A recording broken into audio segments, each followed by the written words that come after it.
It's been years since Downton Abbey, the series, ended. Since then, we've got not one, but two movies. Why not make it a trilogy? For one, Downton Abbey's creator is fine if a new era is the end of the series. So what did Michael C. Fox have to say about a third movie? Is Downton Abbey really being removed from Netflix? Which cast members had a baby in secret? Let's find out. But first, Downton Abbey really to be removed from Netflix. When Downton Abbey was added to Netflix in 2021, the world seemed to make a little more sense. A show that sounds like it should be boring has become the blankie and comfort food for the masses. A comfort that is about to be taken away by Netflix, at least for the fans from the United States, because it's been revealed that all seasons of Downton Abbey will be removed from US Netflix on June 1st, 2022. Despite the fact that Downton Abbey has consistently been among the most popular shows on the platform, this means that the announcement has already made lots of fans angry, especially since the new movie Downton Abbey: A New Era has just been released in the UK, with only a few more weeks until the fans in the US can see it as well. Many would like to revisit the comfort that you can only find in Downton Abbey. And it's not just Downton Abbey. Netflix has been removing and canceling a lot of fan favorites, but maybe in this case, it was gonna happen anyway. According to what's on Netflix, the series only had a one-year contract with Netflix, and that contract has simply come to an end. It is yet to be confirmed whether this means Downton Abbey will be removed globally. Next, Hugh Dancy admits Downton Abbey 2 was a terrifying experience. One of the reasons it's such a comfort to escape into the world of Downton Abbey is the fact that it's so successful in offering an almost flawless immersive experience. But for the actors, it's a whole other story. For Hannibal actor Hugh Dancy, it was downright terrifying, but given that Dancy must have seen far worse on the set of Hannibal, this is hard to imagine. Well, it's not so much the show as the location that Downton Abbey was filmed, Highclere Castle, a location that surrounds you with paintings that are of such value and historical worth that you can't even insure them. You have to be very, very careful. It's basically terrifying, the actor said in an interview with Digital Spy. Dancy says that means that Downton Abbey is a strange place to work, even more so because Highclere Castle isn't exactly an empty building. It is the home of the Earl and Countess of Carnarvon. Though it is partly open to the public, there's a big difference between going on a tour of the grounds and descending on them for weeks or months at a time with an entire film crew. The Earl and Countess aren't that impressed anymore, though it must still be nerve-wracking to have all those people around your personal stuff. But after 12 years, they're pretty used to it and keep out of the way most of the time. Must be weird to see your home on TV like that, though. Next up, it's Laura Carmichael and Michael C. Fox who welcomed first baby together. A year after the Downton Abbey TV series came to an end, Laura Carmichael and Michael C. Fox finally went public with their relationship. The two had met on the set of Downton Abbey, and Fox stood in the shoes of footman Andrew Parker. It came completely out of the blue, but they sure made an entrance, because they decided to tell the world by stepping out together at a fashion event. But that didn't mean the couple started to open up about their relationship much more. In fact, the two both prefer to keep work and private separate, and their fame is obviously work. Carmichael and Fox are pretty serious about it as well, or they're just perfect at keeping secrets, because the happy couple welcomed a son to the world in March 2021. His name is Luca, and when his parents finally made his presence in the world known to the public, he was already a good 14 months. How the couple managed to avoid the spotlight in their first year of parenthood with such success is a bit of a mystery, but we can't help but admit it was a good idea. This way, the new parents have been able to enjoy the first year of their newborn in peace, which they most definitely deserve. Don't go anywhere just yet. Next up, what do we know about Downton Abbey 3? What did Michael C. Fox have to say about a third Downton Abbey movie? And does it matter if Julian Fellowes, the creator, would be fine if this is the end? Let's dig into it. First up, Michael C. Fox teased third Downton Abbey movie. Even though Downton Abbey, the TV series, has been over for some years now, there are still those among us who are just not ready to let go of the characters and the comfortable escapism it offers. And they're not alone. Michael C. Fox, who didn't get nearly as many episodes on the show as some original cast, is absolutely not ready to let go. If it had been up to him, Downton Abbey would have gone on for a few years. In an interview with BBC Breakfast correspondent Lizzie Greenwood Hughes, the actor said that it may not be the end after all. Well, for the Downton Abbey universe. The TV series had run its course, and it's highly unlikely that there's a way for it to be rebooted, but when it comes to another movie, there is a good possibility that wish will come true. Obviously, the cast is just as much in love with the show as the rest of the world is, and most of them would be more than willing to turn these two Downton Abbey movies into a trilogy. In any case, Joanne Froggatt, who plays the lovely Mrs. Bates, wholeheartedly agrees. As long as Julian Fellowes still wants to write, and the fans want more as well, she's convinced that everyone would be very keen to jump back in as well. So then, next up, what do we know about Downton Abbey 3? Downton Abbey 2 hasn't even been released worldwide, and we're already trying to get signs for a Downton Abbey 3. Yes, without shame, yes. Because just like Michael C. Fox, we're not ready to let go from the Downton Abbey. And now we've got two movies. Why not just make it a trilogy while we're at it? Well, it's a good thing that creator Julian Fellowes knows what's good for business. Just like some cast, Fellowes has hinted that a third Downton Abbey movie lies within the realm of possibilities. Fellowes told the Mail Online that it's foolish to not give people what they want, especially in the business that he's in. He said goodbye to the characters of Downton Abbey so many times he couldn't even give a number anymore. But time and again, Fellowes would find himself working on another series or movie. Sounds like even the creator himself is isn't ready to let go. Not to mention, as the Express pointed out, the second movie has us put in the early 1930s. The 30s would give Fellowes a wealth of history to immerse Downton Abbey and our beautiful characters in. So all there's left is to confirm that there's gonna be a Downton Abbey 3, right?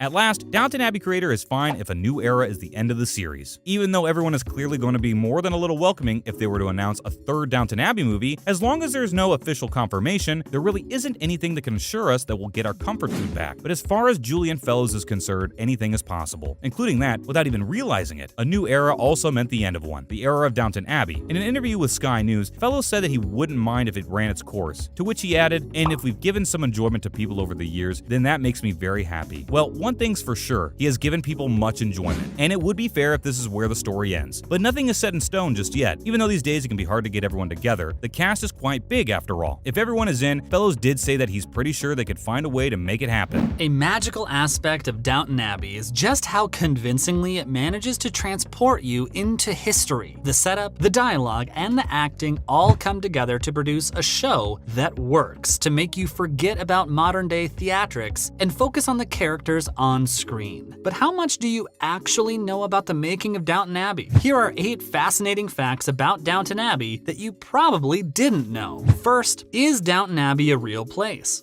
Downton Abbey in all its glory may just look like a recreation of some majestic castle or abbey, but as it turns out, all that beauty cannot be replicated after all. Downton Abbey is actually shot and filmed at an actual country estate. Known to the locals as Highclere Castle, it's located in Hampshire and is often open to the general public for tours and such. It dates back to the mid-19th century and is currently run under the Earl of Carnarvon. It's also available to be booked for upper-scale events such as weddings and soirees. So if you've ever wanted to have an event Downton Abbey style, you absolutely can. There are, however, isolated sets. While most of the scenes in the upper wings are filmed in this estate itself, the lower quarter sets and the servants' quarters had to be recreated to look like the ones at Highclere Castle. Since the downstairs characters, that is, the servants, have just as vibrant plot lines as the upstairs people, it's important that every set detail must be meticulously suited to its purpose. Unlike the castle's upper wings that have been maintained immaculately, the lower wings and servants' quarters in Highclere Castle are in pretty beat-up shape and definitely not suitable for filming such elaborate filming sequences. So the set for the kitchen, etc., is built on a soundstage. Then we have the budget. It's no secret that most of Downton Abbey's episodes, if not all of them, are delightful, both to the ears and the eyes. The visuals, which include, but aren't limited to, authentic and period-appropriate costumes, set lighting and structure, to the enormously gorgeous estate with its prolific decor, are nothing short of praiseworthy. That amount of attention to detail comes with a pretty hefty price tag, as one might expect. According to The World of Downton Abbey, a book written by Jessica Fellowes that gives fans an insight into the show's shooting processes, she recounted that a single episode of Downton Abbey costs approximately $1 million to produce. And then we have on-screen couples. It's a very fun Easter egg for fans to spot when they see 2 actors play a couple on screen more than once. Luckily for Downton Abbey fans, this fairly rare occurrence managed to take place twice, and with 2 very significant couples on the show. Did you know that Hugh Bonneville, who plays the Earl of Grantham, Robert Crawley, was involved in more than one other on-screen romance with his wife on Downton Abbey? Yes, we're talking about none other than Cora Crawley, played by Elizabeth McGovern. The 2 played each other's spouses on the TV series Freezing, and in an earlier TV movie, Thursday the 12th. Another on-screen married couple from Downton Abbey to have played lovers is Michelle Dockery and Dan Stevens. Mary Crawley and Matthew Crawley co-starred as partners in an adaptation of The Turning of the Screw. Next, off-screen couples. On the subject of on-screen couples, let's talk about the pair that met on the set of Downton Abbey and have been together ever since. And hold on tight, cause it's a very unlikely pair. Laura Carmichael, who plays Lady Edith Crawley, an aristocrat, met Michael C. Fox, who played Andy, a servant in the later seasons of the show, and fell in love on the set of the show. It's interesting to think that the 2 found their way to each other when their characters rarely did, if ever, interact interact with each other. But not even scheduling conflicts can thwart the way of love, as the two started dating in 2016 when they were both shooting the show. They also clearly formed a lasting bond as Carmichael and Fox welcomed their first child, a son, just last year in 2021. Now, the realistic elements. While most of the show's story about these aristocrats is fabricated, along with its characters, one character in particular isn't. That's not to say that no real-life inspiration was taken when constructing the many personalities of Downton Abbey by creator Julian Fellowes, but a real baroness, in particular, inspired Cora's character. Cora's character is often overlooked as a significant one, but more often than not, she acts as the glue that holds the turbulent Crawley family together, and a bridge between the servants and the aristocrats. Lady Curzon, also known as Mary Leader in historical catalogs, was an American heiress who married George Curzon, a British aristocrat in financial trouble. Sound familiar? Cora's kindness and subversion of what's expected as lady of her time often help the show not get too lost in its uppityness. Up next, borrowed from the past. A huge aspect of the show's appeal lies in its fairly accurate historical costuming. Downton Abbey has employed many historical garment reconstructions to fulfill a scene's requirement and provide the viewer with an incomparable, immersive experience. The fashion of the early 20th century is glamorous to the highest degree, and to really set the tone, sometimes costume designers would literally borrow garments from the past to fulfill a scene's needs. In the behind-the-scenes companion book known as The World of Downton Abbey, Susanna Buxton revealed that some of the most beautiful and memorable looks on the show are made from real vintage pieces. From Mary's evening gowns from the first season to the servants' dresses. A lot of the pieces on the show are pieces from the past. Another detail that has resulted as a consequence of this is perhaps not as pleasant. Actress Sophie McShera, who plays Daisy in the show, admitted that the costumes smell bad when they're worn since they're not allowed to be washed for preservation reasons. So the next time you sit down to watch the show, try not to imagine the smell wafting off of those historically accurate costumes. And then there's set changes. If you're a particularly enthusiastic fan or just very clever, you may have noticed a set detail that many seem to miss. And it's fascinating how flawlessly the show managed to cover up this inadequacy. The upstairs people, that is the aristocrats, somehow had to make do with one room to film in.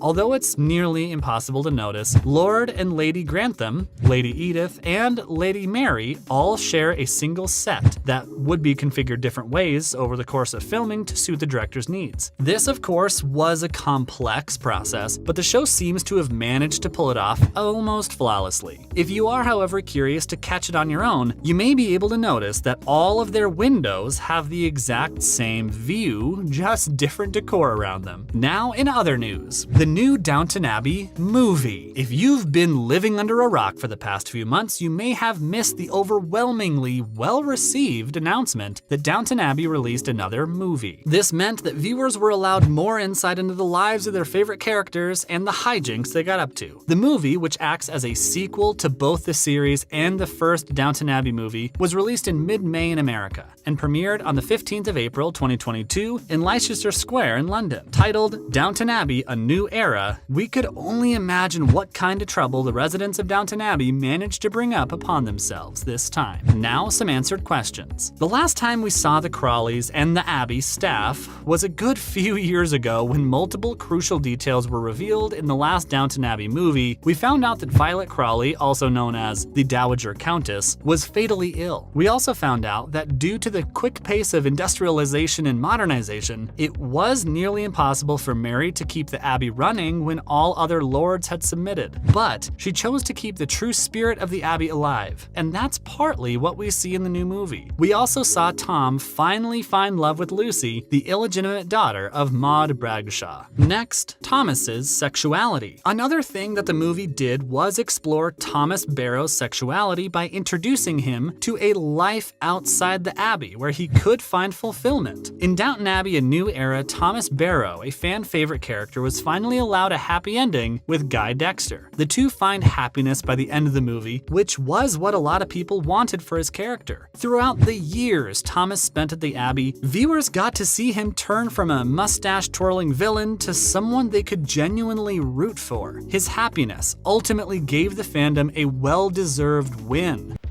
Mansions with towering turrets, furtive glances across the ballroom, sophisticated manners. That's the charm of period dramas, and Downton Abbey's just the same, if not a bit more, loved by audiences worldwide. But the cat's out of the bag, and it seems Matthew Goode, who plays the beloved Henry Talbot, won't be returning to Downton Abbey for quite some time. Stay with us as we break down all that's been going on about this and more. First up, Matthew Goode's absence from the new Downton Abbey movie. Downton Abbey, A New Era, hit theaters almost a month ago, and while many of us were desperate to immerse ourselves in this charming world of period romance, plenty were disappointed to find that there was a big, bullet-sized hole in this new sequel. It was the hole of Matthew Goode's absence. We don't need to explain to you why exactly it's a bullet-sized hole. If you've grown attached to your favorite characters, you'll understand where we're coming from. We know what you're thinking. Tell us, where did Matthew Goode go? He managed to make a small cameo in the previous film, so what in good heaven prevented him from showing his gorgeous face in the new movie? Well, folks, we don't know how to break it to you. He did run away from Downton Abbey. He packed up his bags and left for the set of The Offer, the latest Paramount Plus limited series about the creation of The Godfather. Truth be told, we don't hold it against him. He's one promising actor with so much potential. It would be a terrible sin to let all of that go to waste, but goodness, it's shattering not to see him as Henry in Downton Abbey. Consider this an open invitation to a river of tears. So why are we making such a fuss about Goode's absence? Let's rephrase that. Why should we not make a fuss about Goode's absence? Bet you can't come up with a good answer for that. Like we mentioned before, Goode played the character of Henry Talbot. He was introduced to the series in the Christmas special that was released for season 5. Henry's the handsome nephew of Lady Shackleton, a close friend of Lady Violet. He's not just any handsome gentleman though. He's got a good upbringing, and his obsession with cars makes him undeniably endearing. Goode's stellar acting added more charm to Henry's character, quickly turning him into a fan favorite. Any person devoted to Downton Abbey could see eye to eye with us when we make a claim like that. We've seen some great characters leave the show for one or more, and it always breaks our hearts. To see another one not make even a 1-minute appearance, that's a big blow to fans all around the world. How will we live with his absence echoing through the rooms and halls of Downton Abbey? And Henry Talbot, Lady Mary's second love interest. Another reason we're so undeniably upset over Goode's absence is that he was introduced as Lady Mary Crawley's new love interest after the shocking death of her first husband. While Henry and Mary don't connect with each other instantly, theirs is a love founded on patience and true devotion. We've seen Lady Mary go through countless ups and downs since the first season. She comes with her fair share of flaws, and well, who doesn't? But she's always learning and growing, and that's precisely why she has a special place in the hearts of true Downton supporters. Lady Mary, we believe, deserves goodness in her life, and Henry Talbot came in with that goodness and gave it to her after such a long period of painful grief. They don't really hit it right off because Henry's obsession with cars and his dedication to this field of work is a major point of contention for Lady Mary. With time, she reveals why she harbors such intense aversion to those automobiles, and, well, what's a good period drama without some tragic backstory, right? Yeah, she confesses it's because her first husband died in a car accident, and Henry's adamant about not backing off. He loves her most ardently and will do anything to have her. Now, what's a period romance without all this angst and longing? What does Goode's absence mean for Downton Abbey? There we have it, a new Downton Abbey era without one of its most beloved characters. We know what you're thinking. If Goode's no longer available to act as Henry, what does this mean for Downton Abbey? Will they hire someone else as Goode's replacement? Will they kill Henry off, just like they killed off Mary's first husband, Matthew? Are they going to find an excuse for Henry's obvious absence from the manor? We know. You've got questions about this new change in direction for the series, and trust us when we tell you we come armed with answers. Let's get to them. To answer your first question, no, there's no news to confirm that some other actor might play Henry. To answer the second question, well, we wish we had a definite answer to that one. We're really hoping against all hope that they don't kill off Henry. Mary's seen so much trauma in one lifetime, it would be terribly cruel to subject her to more. We're sure the writers will keep that in mind when deciding how to excuse Goode's absence from the show. And finally, on to the third and final question. With the new movie, we feel like the writers just might try to find a way to end Mary and Henry's love story. They introduced a new character in the sequel, a director who visits Downton to shoot for a movie. His name's Jack Barber, and he's got eyes on Mary for sure. Mary's firm in rejecting his advances, but with Henry shown as being away for a rally in Istanbul, they could definitely use that to end Mary and Henry's short-lived, albeit sweet, love story. It would be something new indeed. Wait a second, does this mean Matthew Goode won't return for the third movie? With Matthew's departure from the new movie and the introduction of a new love interest for Lady Mary, we're not sure exactly where things are headed. Downton Abbey's been notorious for its unpredictable storylines, and even more so, its unexpected plot twists. None of us are certain what's in store for this franchise in the near future. We would give anything to have Matthew back for the third installment. Scratch that, it would mend our broken hearts if Henry's brought back. Alas, we can't always have what we wish for. No matter what though, we believe that the team behind this successful series is capable enough to come up with something creative and have us hooked to the series and the movies despite everything. We've gone on and on about Downton and its melancholic news. Let's dive into some exciting stuff to cheer you up. Director Nicolas Arcel reunites with star Mads Mikkelsen for his new period drama. Nicolas Arcel's latest project is the Danish period drama Kingsland, and the director shared news of it recently at the Cannes Film Festival. Having been nominated for an Oscar for his 2012 period romance A Royal Affair, we trust Nicolas to leave quite an impression with this new project. Shooting for Kingsland will begin this year in September in Germany, Denmark, and the Czech Republic. Such scenic locations. Mads Mikkelsen has shared how happy he is to reunite with the director after almost a decade. He admitted how much the script and the storytelling captivated him and led him to accepting this role. We know when these two work together, a masterpiece is born. As you've guessed, we're impatient to see how this one's going to turn out. New British period drama, Becoming Elizabeth, to premiere on June 12th. This new Tudor drama arrives in 2 weeks, with its stories of forbidden love and hunger for power in royal families. We've had plenty of dramas probe into the life of Queen Elizabeth II and all that the current British monarchy hides in its history and its palaces. But Becoming Elizabeth takes a new turn by delving into the life of Princess Elizabeth I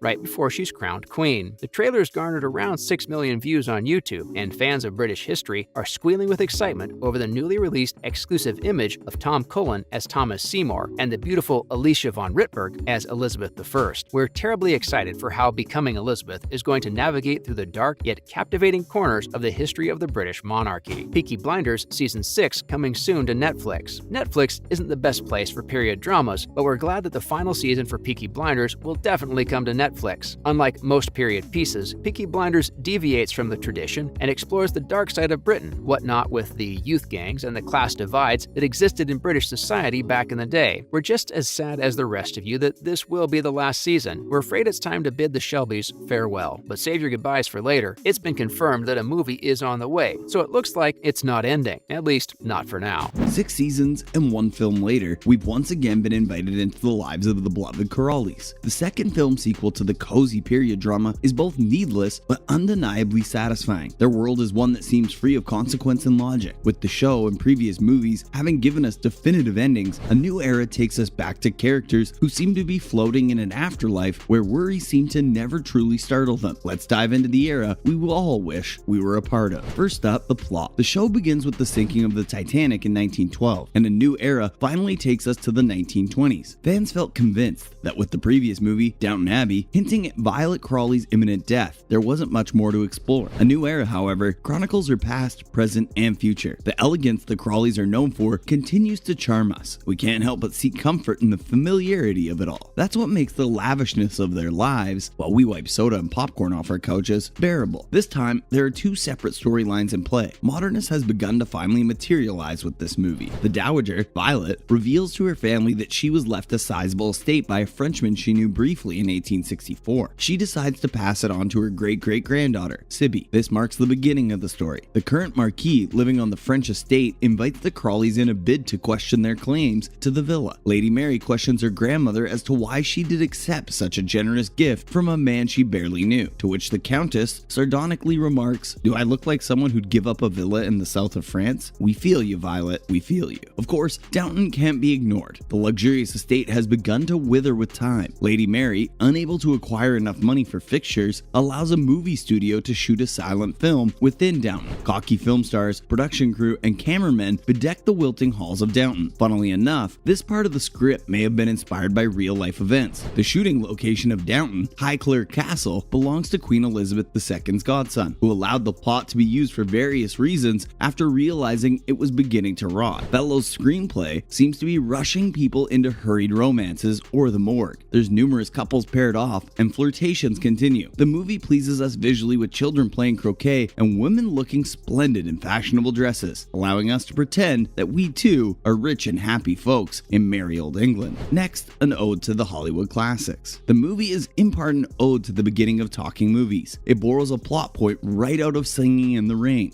It takes an important aspect of movie history and the transitions the film industry has had to adapt into an interesting light. People who rode the bus to fame based on their looks suddenly found themselves without the vocal talents to sustain them. Laura Haddock, who plays the acclaimed silent actor in the movie, fits well into the old Hollywood charm that New Era sells you. She also had great comedic timing. She finds finds herself in troubled waters when their production company informs the studio that they won't consider silent movies any longer and would have to add vocals. With the crew at Downton Abbey halfway through shooting, they find themselves having to lip sync and redo scenes with added dialogue and flair that the servants contribute to. There are numerous references and scenes about how voiceover work occurred during live performances. It name drops a couple of Hollywood classics, like the 1927 hit musical The Jazz Singer, and 1928's mastery in horror The Terror, and even a fun quip about Charlie Chaplin. The Singing in the Rain storyline is bound to hit a nerve with hardcore critics because it undoubtedly is a fun look into how talkies were introduced. New movie, History Slip-Up. The glamour of early cinema is beautifully portrayed, but history buffs are sure to point out important slip-ups that were made. With the focus lying on the charm old Hollywood was known for, it understates the challenges transitions brought for studios and actors as they progress from silent pictures to talkies. When the studio learns it'll have to stop shooting their silent movies and there's puzzlement over its continuation, a sound expert presents himself at Downton Abbey. A lot of the focus lies on Myrna Dalglish's accent, which proves to be her biggest challenge as an actor, well versed with silent films. In reality, this was a huge deal for production studios back in the 20s too. They weren't familiar with new technology or microphone placements, and it took them a while before they developed a knack for lip syncing and including voiceovers. The much admired musical Singing in the Rain deals with these issues perfectly. The movie revolves around actors adapting to changes that audio recording brought. Simple mistakes like failing to speak directly into their microphones would result in reshoots. However, these repetitive mistakes were costly. What happened was the studio would end up with fluctuating pitches and at times would be inaudible recordings. Usually the studio wouldn't have the money to rehire and reshoot crucial scenes. In our whimsical and comfortable world of New Era, we find no such hiccups. The audio recorded here is static-free, audible, and clear as day. It doesn't even humor the thought of bad quality recordings and outdated technology that was essential to the early days of talking movies. The inexperienced actors easily understand the task at hand, manually sync their dialogues over the original reel, and face none of the debacles that our old Hollywood actors actually had to go through. Of course, they could have just been exceptionally intelligent set of actors, but let's not kid ourselves. Even Jack Barbers, the director played by Hugh Dancy, entertains these changes without complaints. Next, costume-shaped characters. As it goes, costume design is integral to helping actors play the part. With the storyline evolving in a new era, the trends and styles of the 1920s had to be precise. The movie brought contemporary yet accurate portrayals of the dresses and suits that slowly shaped the 30s. The characters were chic and stylish clothes that remind us of transformation taking place. Of course, a standout fashion moment in the Downton series was when Sybil wore flared pants that were considered a spectacle for those times. While nothing seemingly outlandish is worn in this movie, the looks are relaxed yet elevated. Belts, sleek trousers, and bohemian trends were a staple for Edith's character. One of the most stunning dresses worn in the new era is by Tom's wife, Lucy. Her wedding gown featured in the movie was inspired by a wedding dress in a 20s Vogue magazine. Now in other news, is Downton Abbey already in the works? We can agree that Downton Abbey is a guilty pleasure for most. A New Era garnered positive reviews and acclaim, so it's safe to say a third movie may very well be on the horizon. Julian Fellowes hasn't issued a direct statement, but has led fans to speculate a third movie may be on the brink. He said if audience was receptive to the idea of their beloved Crawleys gracing their screens for the 8th time with a New Era, then a third part feels highly likely. Next, the Countess lives on. Well, for those of you who haven't seen the movie, might wonder if Violet Crawley continued to defy death. As expected, the Dowager Countess does die of old age at the end of A New Era. It's undoubtedly that Maggie Smith's portrayal of Violet Crawley was brilliant to watch. Her character's wry wit and judgments have made her the heart and soul of Downton Abbey. Could she make an appearance in the form of flashbacks or a ghost haunting a procession? Creator Julian Fellowes said it's probable. He went on to point out how every time they've wrapped up filming, certain they were saying their goodbyes, they'd all be back in studios filming in 2 years' time. So, safe to say, Maggie Smith may grace our screens again as the imitable and hilarious Countess in a flashback scene. Without her presence, the show would be incomplete. Now, friends and expectations. Notable director Simon Curtis took on the mantle to direct the sequel. Having had decade-long friendships with most of the actors, he found himself extra cautious. Of course, being married to Elizabeth McGovern, who plays Cora in Downton Abbey, helped him understand the crafts and effort behind the acclaimed series. Having watched every every episode. He said the pressure and enormity of working with Hollywood's elite actors forced him to work twice as hard. He stated, "No director has ever taken on a job with their eyes more wide open than I had mine." His efforts paid off though, as the movie grossed a whopping $16 million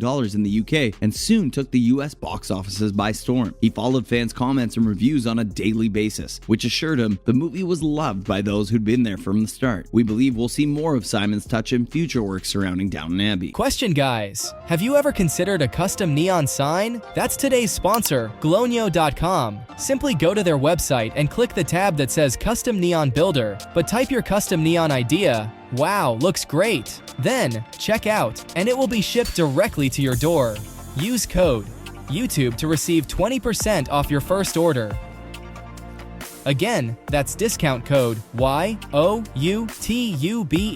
for 20% off. For the most part, no one ever expected that Downton Abbey would turn out to be a smashing success. The series has done so well that it spurred 2 feature-length films. According to Forbes magazine, at the height of the show's popularity, 13.3 million viewers tuned in to watch every week. Those are staggering numbers that any network executive would be very pleased with. Stay tuned and don't go away, because we're about to reveal what you missed while watching Downton Abbey. First up, is Downton Abbey set during a global pandemic? You're about to find out. Many of us are now able to say that we know what it's like to live through a global pandemic, something most of our grandparents have never experienced. COVID forced us to change the way we live. Businesses and schools closed their doors, and governments around the world forced their citizens to social distance, wear masks, and even limit the number of people allowed at private gatherings. The characters in Downton Abbey know full well what it's like to live through a pandemic, because the series takes place during the Spanish flu pandemic of 1918 and 1919. During the span of the Spanish flu, more than 50 million people died around the world. In Britain alone, 228,000 people perished. In other words, the Spanish flu pandemic was even more devastating than COVID. The thing is though, in Downton Abbey, the Spanish flu pandemic is barely noticeable, and that's probably because in the series, it only lasts for 1 episode. A writer in Vanity Fair magazine jokingly wrote about the episode and said of the Spanish flu, "It's a rare 20-minute illness whose specialty is romantic devastation." And it's easy to see many viewers were oblivious to the fact that the Spanish flu pandemic was taking place during the show, because none of the characters are wearing a mask, and nobody seemed concerned about leaving their homes at all. Next up, what's the difference between Downton Abbey TV shows and the films? Let's take a look. One of the things that make Downton Abbey so unique is that it focuses on morality. As the Washington Post put it, a common thread or theme throughout the show is the concept of intrinsic ethical justice. Essentially, when the characters do something wrong, they're punished, and when they do something good or positive, they're rewarded. In fact, one of the things that audiences love so much about the show is the fact that karma plays a huge role in determining the fates of the characters, and that is something that viewers find intoxicating. Apparently, people love seeing the characters get their just desserts. However, the first film version of the series, which dropped in 2019, takes a different approach. In the film, audiences were surprised to see that the whole ethical and moral justice theme was noticeably absent. Many who watched the film had a feeling that something wasn't quite the same, but they couldn't figure it out. The difference was that karma no longer seemed to apply. Take, for instance, when the servants plot to get rid of the royal servants. At no time are they ever punished for this. In fact, on the contrary, they are seen as heroes. Up next is the infamous Downton Abbey scene all about the woman's husband. Let's dig a little deeper. In season 4 of Downton Abbey, one of the show's most beloved characters, Anna, is viciously raped. The end result is a scene that's seriously hard to watch, and it even triggered some fans who were angry at what they had seen. What you probably didn't notice, though, was the aftermath of the horrific scene. The show seems to have done its best in handling the scene's disturbing subject matter tactfully, but when we watch the scene in the post-Me Too era, there are a few things that stand out to us now that didn't stand out at the time. For one, the show puts all of its focus on Anna's husband and how the event affected him. To say this doesn't sit well with fans and critics would be an understatement. The displeasure of fans and critics surrounding the scene is as palpable as it is understandable. One critic wrote a scathing review of the episode and argued that the rape was used purely as a device intended to continue the narrative arc of her husband as a tragic hero. It's not surprising that the series was slammed pretty hard for this. Clearly, the focus should have been on Anna and how the event affected her and not her husband. Essentially, what the writers did was use a traumatic rape scene to make a male character look good. That's always a big no-no. And in today's Me Too world, it hasn't aged well. Stay tuned and don't go away as we reveal what you missed while watching the hit series Downton Abbey. Next up, how does Downton Abbey fit in today's political and economic climate? You're about to find out. When Downton Abbey first aired, the world looked quite a bit different than it does now. In today's political climate, the series doesn't age well. Today, societal inequalities are at the forefront of people's minds. The pandemic shined a light on America's class system because those from low-income neighborhoods were far more at risk of contracting COVID and losing their jobs. Downton Abbey seems to paint an unrealistic picture of the early 20th century's class system and features servants who are perfectly happy in their roles and never try to rise above their circumstances. Frankly, that's extremely unrealistic. In a world where the harsh realities of class inequality are so obvious, like the rape scene, the series as a whole doesn't age well. Another thing you may have missed is that Lord Grantham is essentially the worst character of them all. When viewers first watched Downton Abbey, the Grantham family patriarch, Lord Grantham, didn't seem like such a bad guy. Aside from being stubborn and making some mistakes, there's nothing that really stands out and screams, "This is a bad guy." In fact, most fans liked him. However, if you rewatch Downton Abbey, you start to realize that Lord Grantham is actually a bad apple. He's an overprivileged white male who refuses to change and makes it his mission to maintain the status quo. He's terrible with the family finances, makes the worst investments with his wife's money, ignores a medical professional who insists that his daughter should give birth in a hospital, and of course, she passes away. And Lord Grantham has an affair with one of his maids in the midst of what appears to be a midlife crisis. So as you can see, upon closer inspection, Lord Grantham essentially has no redeeming qualities. Up next, does each Downton Abbey character have their own distinct color palette? Let's take a look. The period costumes in Downton Abbey are absolutely dazzling. However, what you may not have noticed is that each character has their own unique look. The show's costume designer, Anna Robbins, explained some of the show's hidden costume secrets that most viewers never pick up on. For instance, Lady Edith's color palette was filled with fall colors. In season 5, her life was challenging, but when she finds her place in the literary world, her character becomes inspired and grows. So Robbins gave her a spring-themed color palette and altered her costume with something more uplifting. And the same goes for Lady Mary. Robbins said, her wardrobe is quite linear and androgynous. Her color scheme is filled with deep burgundies and navy blues that would never suit the other characters. As you can see, these little finishing touches in the costume design highlight the personalities of each character. Cool, right? And did you notice that the Downton Abbey estate looks a little familiar? Well, there's a perfect explanation for that. Ever since Downton Abbey first aired, the house and the estate that it sits on have become iconic. The show is named after the house itself, and it appears on nearly every poster and trailer. In real life, it's called Highclere Castle, and it's been used for a number of major productions in the past. Finally, does the first Downton Abbey film contain a blink and you'll miss it Easter egg? The first Downton Abbey film contains a little Easter egg that only the truest fans of the show will pick up on. In season 3 of the series, there's a brief moment when Ethel, a housemaid who becomes pregnant, explains that she had a terrible encounter while visiting the greengrocer, Mr. Blakewell. His wife, Mrs. Blakewell, refused to serve her. Ethel says her husband did, but it wasn't very nice. You don't get to meet this version of Mr. Bakewell in the show, but years later he does appear in the film. He's actually played by actor Mark Addy, who you might recognize from Game of Thrones when he played the character Robert Baratheon. And in case you were wondering, Downton Abbey is not historically accurate, and some viewers have picked up on this. Believe it or not, one of those viewers is Her Majesty Queen Elizabeth II. Yep, that's right, the Queen of England has watched Downton Abbey. The Queen apparently spotted an officer from the First World War wearing medals from the Second World War. Pretty impressive on her part, and one can only imagine how many war medals she has seen in her lifetime. If you love period pieces, historical fiction, and juicy TV drama, meet Downton Abbey, Bridgerton's older sister. The TV show is a cult favorite, and for many actors, their first big break on TV. Who doesn't want to put on their poshest accent and act for ITV? But not everyone can be an iconic character who stays for the entire run of the show. Here are 7 stars who left Downton Abbey, and why. First up, Jessica Brown Findlay. Jessica played Lady Sybil Crawley, Edith and Mary's beloved sister on the show. The youngest daughter of the Earl and Countess of Grantham, she is kind, idealistic, and lovable, very dedicated to doing good in the world. She's married to Tom Branson, but unfortunately passes away in season 3 after giving birth to their daughter, leading to Jessica Brown Findlay's exit from the show. She was the first leading cast member to leave Downton Abbey, and apparently her exit was planned right at the beginning. As soon as she was cast, she made it clear that she will leave after 3 years. Understandably so, as a young actor does not want to be limited to a character and wants to have a variety of characters and a diverse career. About her leaving, she said, "I didn't want to fall in my comfort zone too much." Next, Ed Spielers. Ed Spielers, also known as the terrifying Stephen Bonnet on Outlander, played Jimmy Kent, who worked as a footman for Downton Abbey. He starred in series 3, 4, and 5 of Downton before his character was fired from the house. Somewhat of a player, the character is selfish, arrogant, and rude, as seen in his advances on Ivy and Mrs. Hughes. The details of his exit were never made public, but apparently he left the show for another role in a big-budget British TV drama. Although Spielers chose not to return for the movie because of other commitments, he says that Downton Abbey was an amazing gig for him. He's been cast in prominent roles after his departure from the show, along with Alice in Wonderland, Through the Looking Glass, starring starring Johnny Depp and Helena Bonham Carter. Now we have Amy Newtall. Amy Newtall played the character of Ethel Parks on Downton Abbey, the poor housemaid who's really struggling during her time on the show. She had an affair with a soldier, convalescing at Downton during Series 2, leaving her pregnant and fired. Tragedies you never want to happen side by side. She struggles to raise her son and has to turn to prostitution to make ends meet, but eventually gets a clean slate as she begins working as a housemaid near her son, who is raised by his wealthy grandparents. Amy Newtall originally left the show after Series 2, but returned for another series, as the writers felt they weren't quite done with her. She was excited to return to the show, to see what was in store for Ethel, and finally left the show for good after Series 3, when the story for her character reached its conclusion. Another on the list is Rose Leslie. Rose Leslie acted as Gwen Harding on the show, a former housemaid in the Crawley house, and a main character in the show for Series 1. An ambitious woman, she always wanted more from her life than the path her parents chose for her, a long life in domestic service.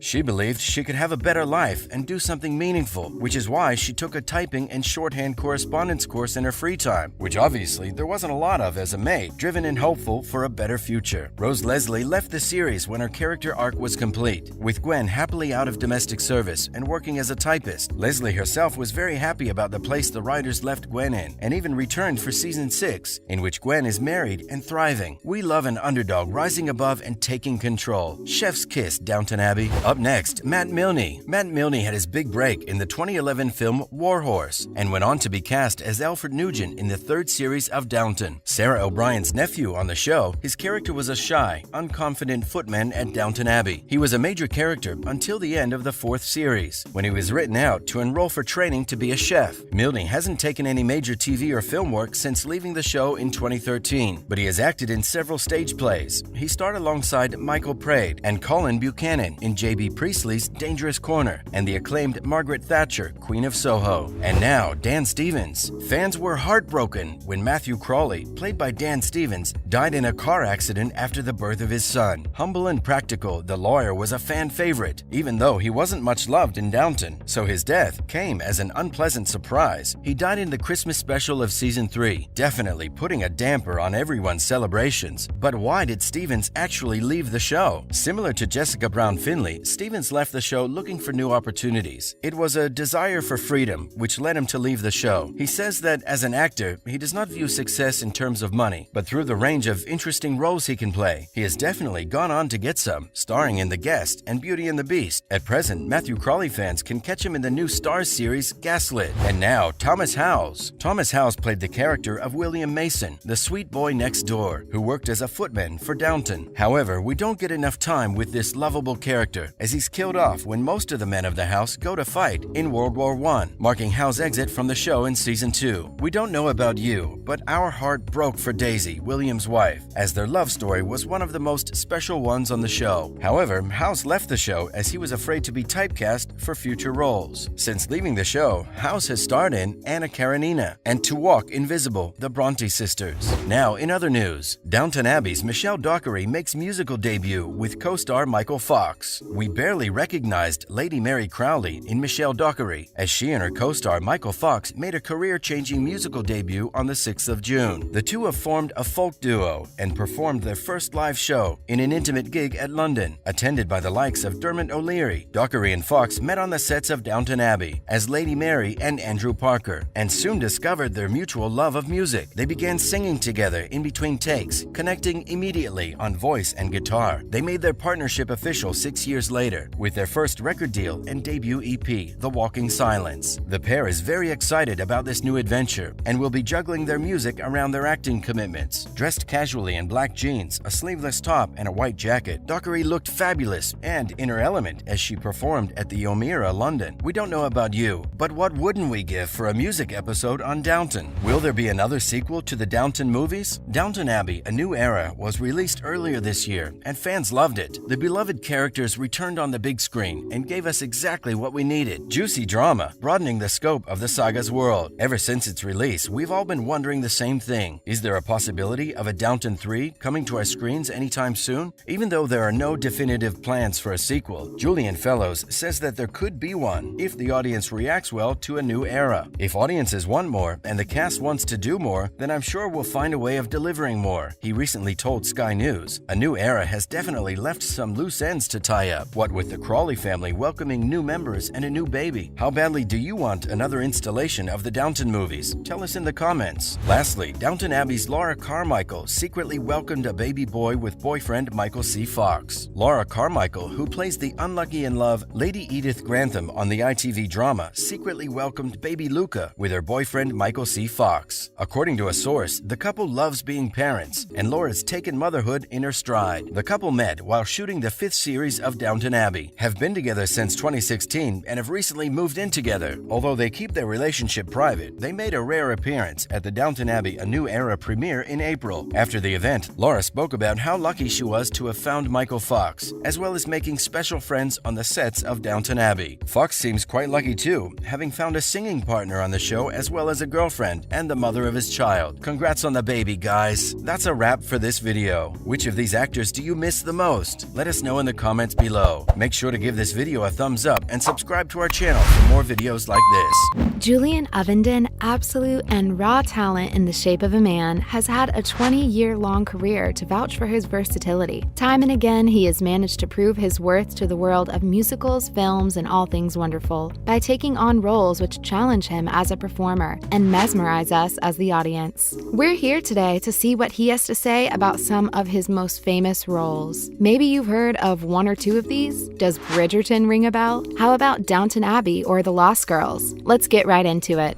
First up, Fellowes and The Lost Girls. According to Fellowes himself, growing up in England, almost every child has a connection with the Peter Pan story. But there's another deeper connection that the actor shares with Peter Pan. Apparently, Harvey Weinstein, whom he referred to as the ogre, although why insult ogres, am I right? Worked on a film, Finding Neverland, for quite a while before it was eventually completely rewritten for Broadway. In the play, Julian played both Johnny Depp's and J.M. Barrie's parts, and that experience has stayed with him over the years, which is why when writer and director Olivia de Palos presented him with the idea of The Lost Girls, he was intrigued by her unique take on it. Next, Fellowes originally didn't think they needed another Peter Pan film. It's true, at first Fellowes was skeptical to say the least, but once he actually realized that this film is all about bringing a very female perspective of the story into this world, he was sold on the need to make it happen. He thought that the idea was original and the world needed to see it. What really spoke to him about the story was the many paradoxes that exist in the story. At the same time, being a parent in this day and age, he spoke about how scary it can be to raise children. He really resonated with his character Clayton Braverman, especially when he thinks about how, as a father, he too struggles with maintaining a balance between control and freedom in a world where we're surrounded by dangers of both real and virtual nature. Fellowes playing a role as complex as Clayton actually did it justice. The actor managed to come off as someone you'd have sympathy for, while maintaining that he's flawed at the same time, and now playing a character over a period of decades. Fellowes shared that during the filming process, he didn't spend hours on the makeup chair daily, and that playing the role of a man who grew older over the course of the film was more of a theatrical thing than a heavy prosthetics and makeup thing. The way it was done in the film, Julian apparently didn't think too much over it, since it all came down to adding and taking away wrinkles and adding gray hair to show his character growing older, since they weren't going for ultra-naturalism. He actually loved getting to grow old as a character, however brief the opportunity may have been. Next, acting opposite Olivia. Not only was Olivia de Palos the director and writer for the film, she also played the grown-up version of Wendy. According to the 45-year-old actor, it was a really confusing experience for him, having to continuously remind himself of who was who. However, since the director had a very firm idea of what she wanted the film to turn out to be and where every part fit, that confusion was manageable, especially since Olivia herself didn't have a lot of experience being an actor or a director. Fellowes really admired the fact that she took on both challenges and did it very well. Now, his take on playing both Wendy's father and Captain Hook. Even though the stage version of the musical Peter Pan, the role of Wendy's father and Captain Hook were played by the same man, Fellowes was glad that Ian Glenn played Captain Hook in The Lost Girls. He shared that he did himself have the same thought, portraying something like that on screen would have been icky and messed up. He found the idea to be quite interesting and believed that it would have had a neat symmetry to it, but that the idea was never even discussed obsessed because not only would it have been strange having Clayton as Hook seducing his own child, Livia also had in mind to have the character of the father be pure, which makes sense since the director obviously wanted the film to depict a completely different picture, instead of making it into a psychological piece. Next, Julian Ovenden and his experience as a part of Downton Abbey. Ovenden joined the team of Downton Abbey during the 4th season of the show and stayed for the duration of the 5th season as well. People absolutely loved his performance, and his character, Charles Blake, really left an impact on fans. Ovenden, however, didn't think that that was the case. He shared that when he joined the cast, since there were a lot of characters, the way his scenes were shot was bitty, meaning the experience he had, he only got to have a day here and there because the show had a lot going on at all times. Ovenden also shared that he actually felt a little frustrated when he had to leave in the next season, since the woman his character was supposed to be pursuing, Lady Mary, was taken off the market by actor Matthew Good's character, Henry Talbot. "It's damn Matt," he joked. And now, joining the cast of an ongoing, extremely popular series, Julian had a lovely time being a part of Downton Abbey because the team of the show were all very welcoming and kind. He also felt that it was exhilarating to become a part of a show that already had an existing audience who was obsessed with the show. That's because he believes that the fact that there is so much content out there, half of the contributions of actors get buried and people never get to know about even the existence of good series, especially because of mass production of content by streaming services like Prime, Netflix, and Hulu. He joked that even finding a good show to watch requires having a large bank balance as well as a degree. Well, he's not wrong about that, or about having to subscribe to so many of these services in order to locate content. So getting to be a part of one of the most watched series of all time gives performers a sense of satisfaction that not only are people going to see the content, but that their shots and scenes are in good hands. Next, Julian and Bridgerton, before it took over the entire universe. Since Julian talked about Netflix, it only made sense to mention the experience he had on being Henry Granville, an artist in London high society. Before we ever got to experience the mind-blowing phenomenon that is Bridgerton, Ovenden became a part of the first season of the show, where he not only painted a portrait of the then central characters Daphne Bridgerton and Lord Simon Basset, he also helped the second oldest Bridgerton brother, Benedict, to see life from a different perspective and obviously give in to his passion for painting. It was his character that helped pave the way for Benedict's character to grow and become daring enough to open up about what he wants in life in the second season of the show. And we're hoping that we will get to see more of Ovenden's character in season 3, when hopefully we will get to see Benedict's life unfold as the main Bridgerton. Did Julian have any idea about how big the show was going to become? Well, of course he didn't. He shared that when he generally has that feeling, the project ends up being awful and nobody actually ends up watching it. Oof. Those are some hard truth bombs over there, Julian. He did say that there were elements to Bridgerton that he thought were really clever, especially the very American take on a period drama. He loved the casting and believed that the series were very well edited and punchy when put together. At the same time, being absolutely candid, Ovenden shared that since the show was released during the lockdown, people had essentially been driving themselves crazy running out of things to watch. This aspect played really well for its views. And of course, it bode well for the show that it had the ability to mesmerize its viewers and take them to nice, colorful places where they didn't feel so miserable. All in all, Julian believes that the show did luck out, but that it was definitely very well done. The creators made it look like they spent a whole lot of money on it, and they really did. He loved being a part of a show as glossy as Bridgerton and had a whole lot of fun playing his character. Could Ovenden become a part of the Broadway version of Smash? Julian has had a lot of experience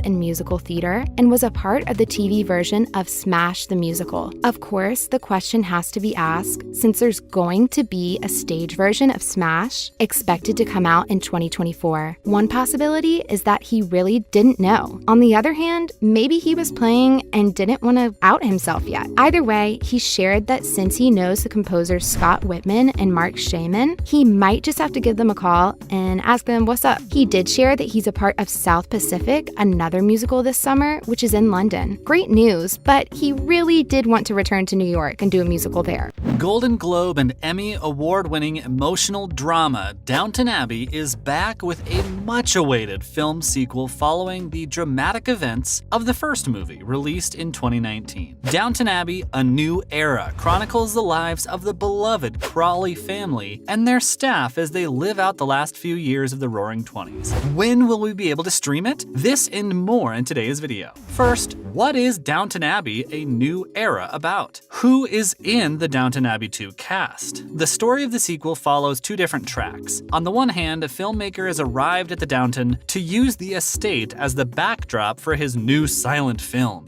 At the same time, the Crawley family learns the Dowager Countess was inherited an estate in the south of France from a man she knew in the 1860s. Some of the family members then travel to France to uncover this mystery of the Dowager's past. The cast of the film, which was written by Julian Fellowes and directed by Simon Curtis, includes Hugh Bonneville, Laura Carmichael, Jim Carter, Raquel Cassidy, Brendan Coyle, Michelle Dockery, Kevin Doyle, Joanne Froggatt, Michael Fox, Harry Haddon Panton, Robert James Collier, Alan Leach, Phyllis Logan, Elizabeth McGovern, Sophie McShera, Tuppence Middleton, Leslie Nichol, Douglas Reith, Maggie Smith, Imelda Staunton, Penelope Wilton, Hugh Dancy, Laura Haddock, Natalie Bay, Dominic West, and Jonathan Zakai. Next, how to watch Downton Abbey: A New Era. Is the sequel streaming? The Downton Abbey saga continues in the sequel film Downton Abbey: A New Era, which finds the cadre of characters coming up against Hollywood itself when a film production sets up shop at Downton. After 6 series on television, creator Julian Fellowes took his upstairs-downstairs story of the goings-on at a sprawling English estate to the big screen with the aptly titled 2019 film Downton Abbey. The story continues to unfold in the sequel Downton Abbey: A New Era, which takes place in 1928, nearly 2 decades after the series first began. When is Downton Abbey: A New Era streaming? The sequel opened exclusively in theaters in the United States on May 20th, courtesy of Focus Features. As of opening weekend, Downton Abbey 2 is not available to stream, but that won't be the case forever. Downton Abbey: A New Era will be streaming on Peacock on June 24th. The film will also be available to own on digital on June 24th, and will be released on Blu-ray and DVD on July 5th. Where is the Downton Abbey TV show streaming? You can stream all 6 seasons of Downton Abbey on Peacock and Amazon Prime Video. The 2019 film is streaming on Peacock and Fubo TV.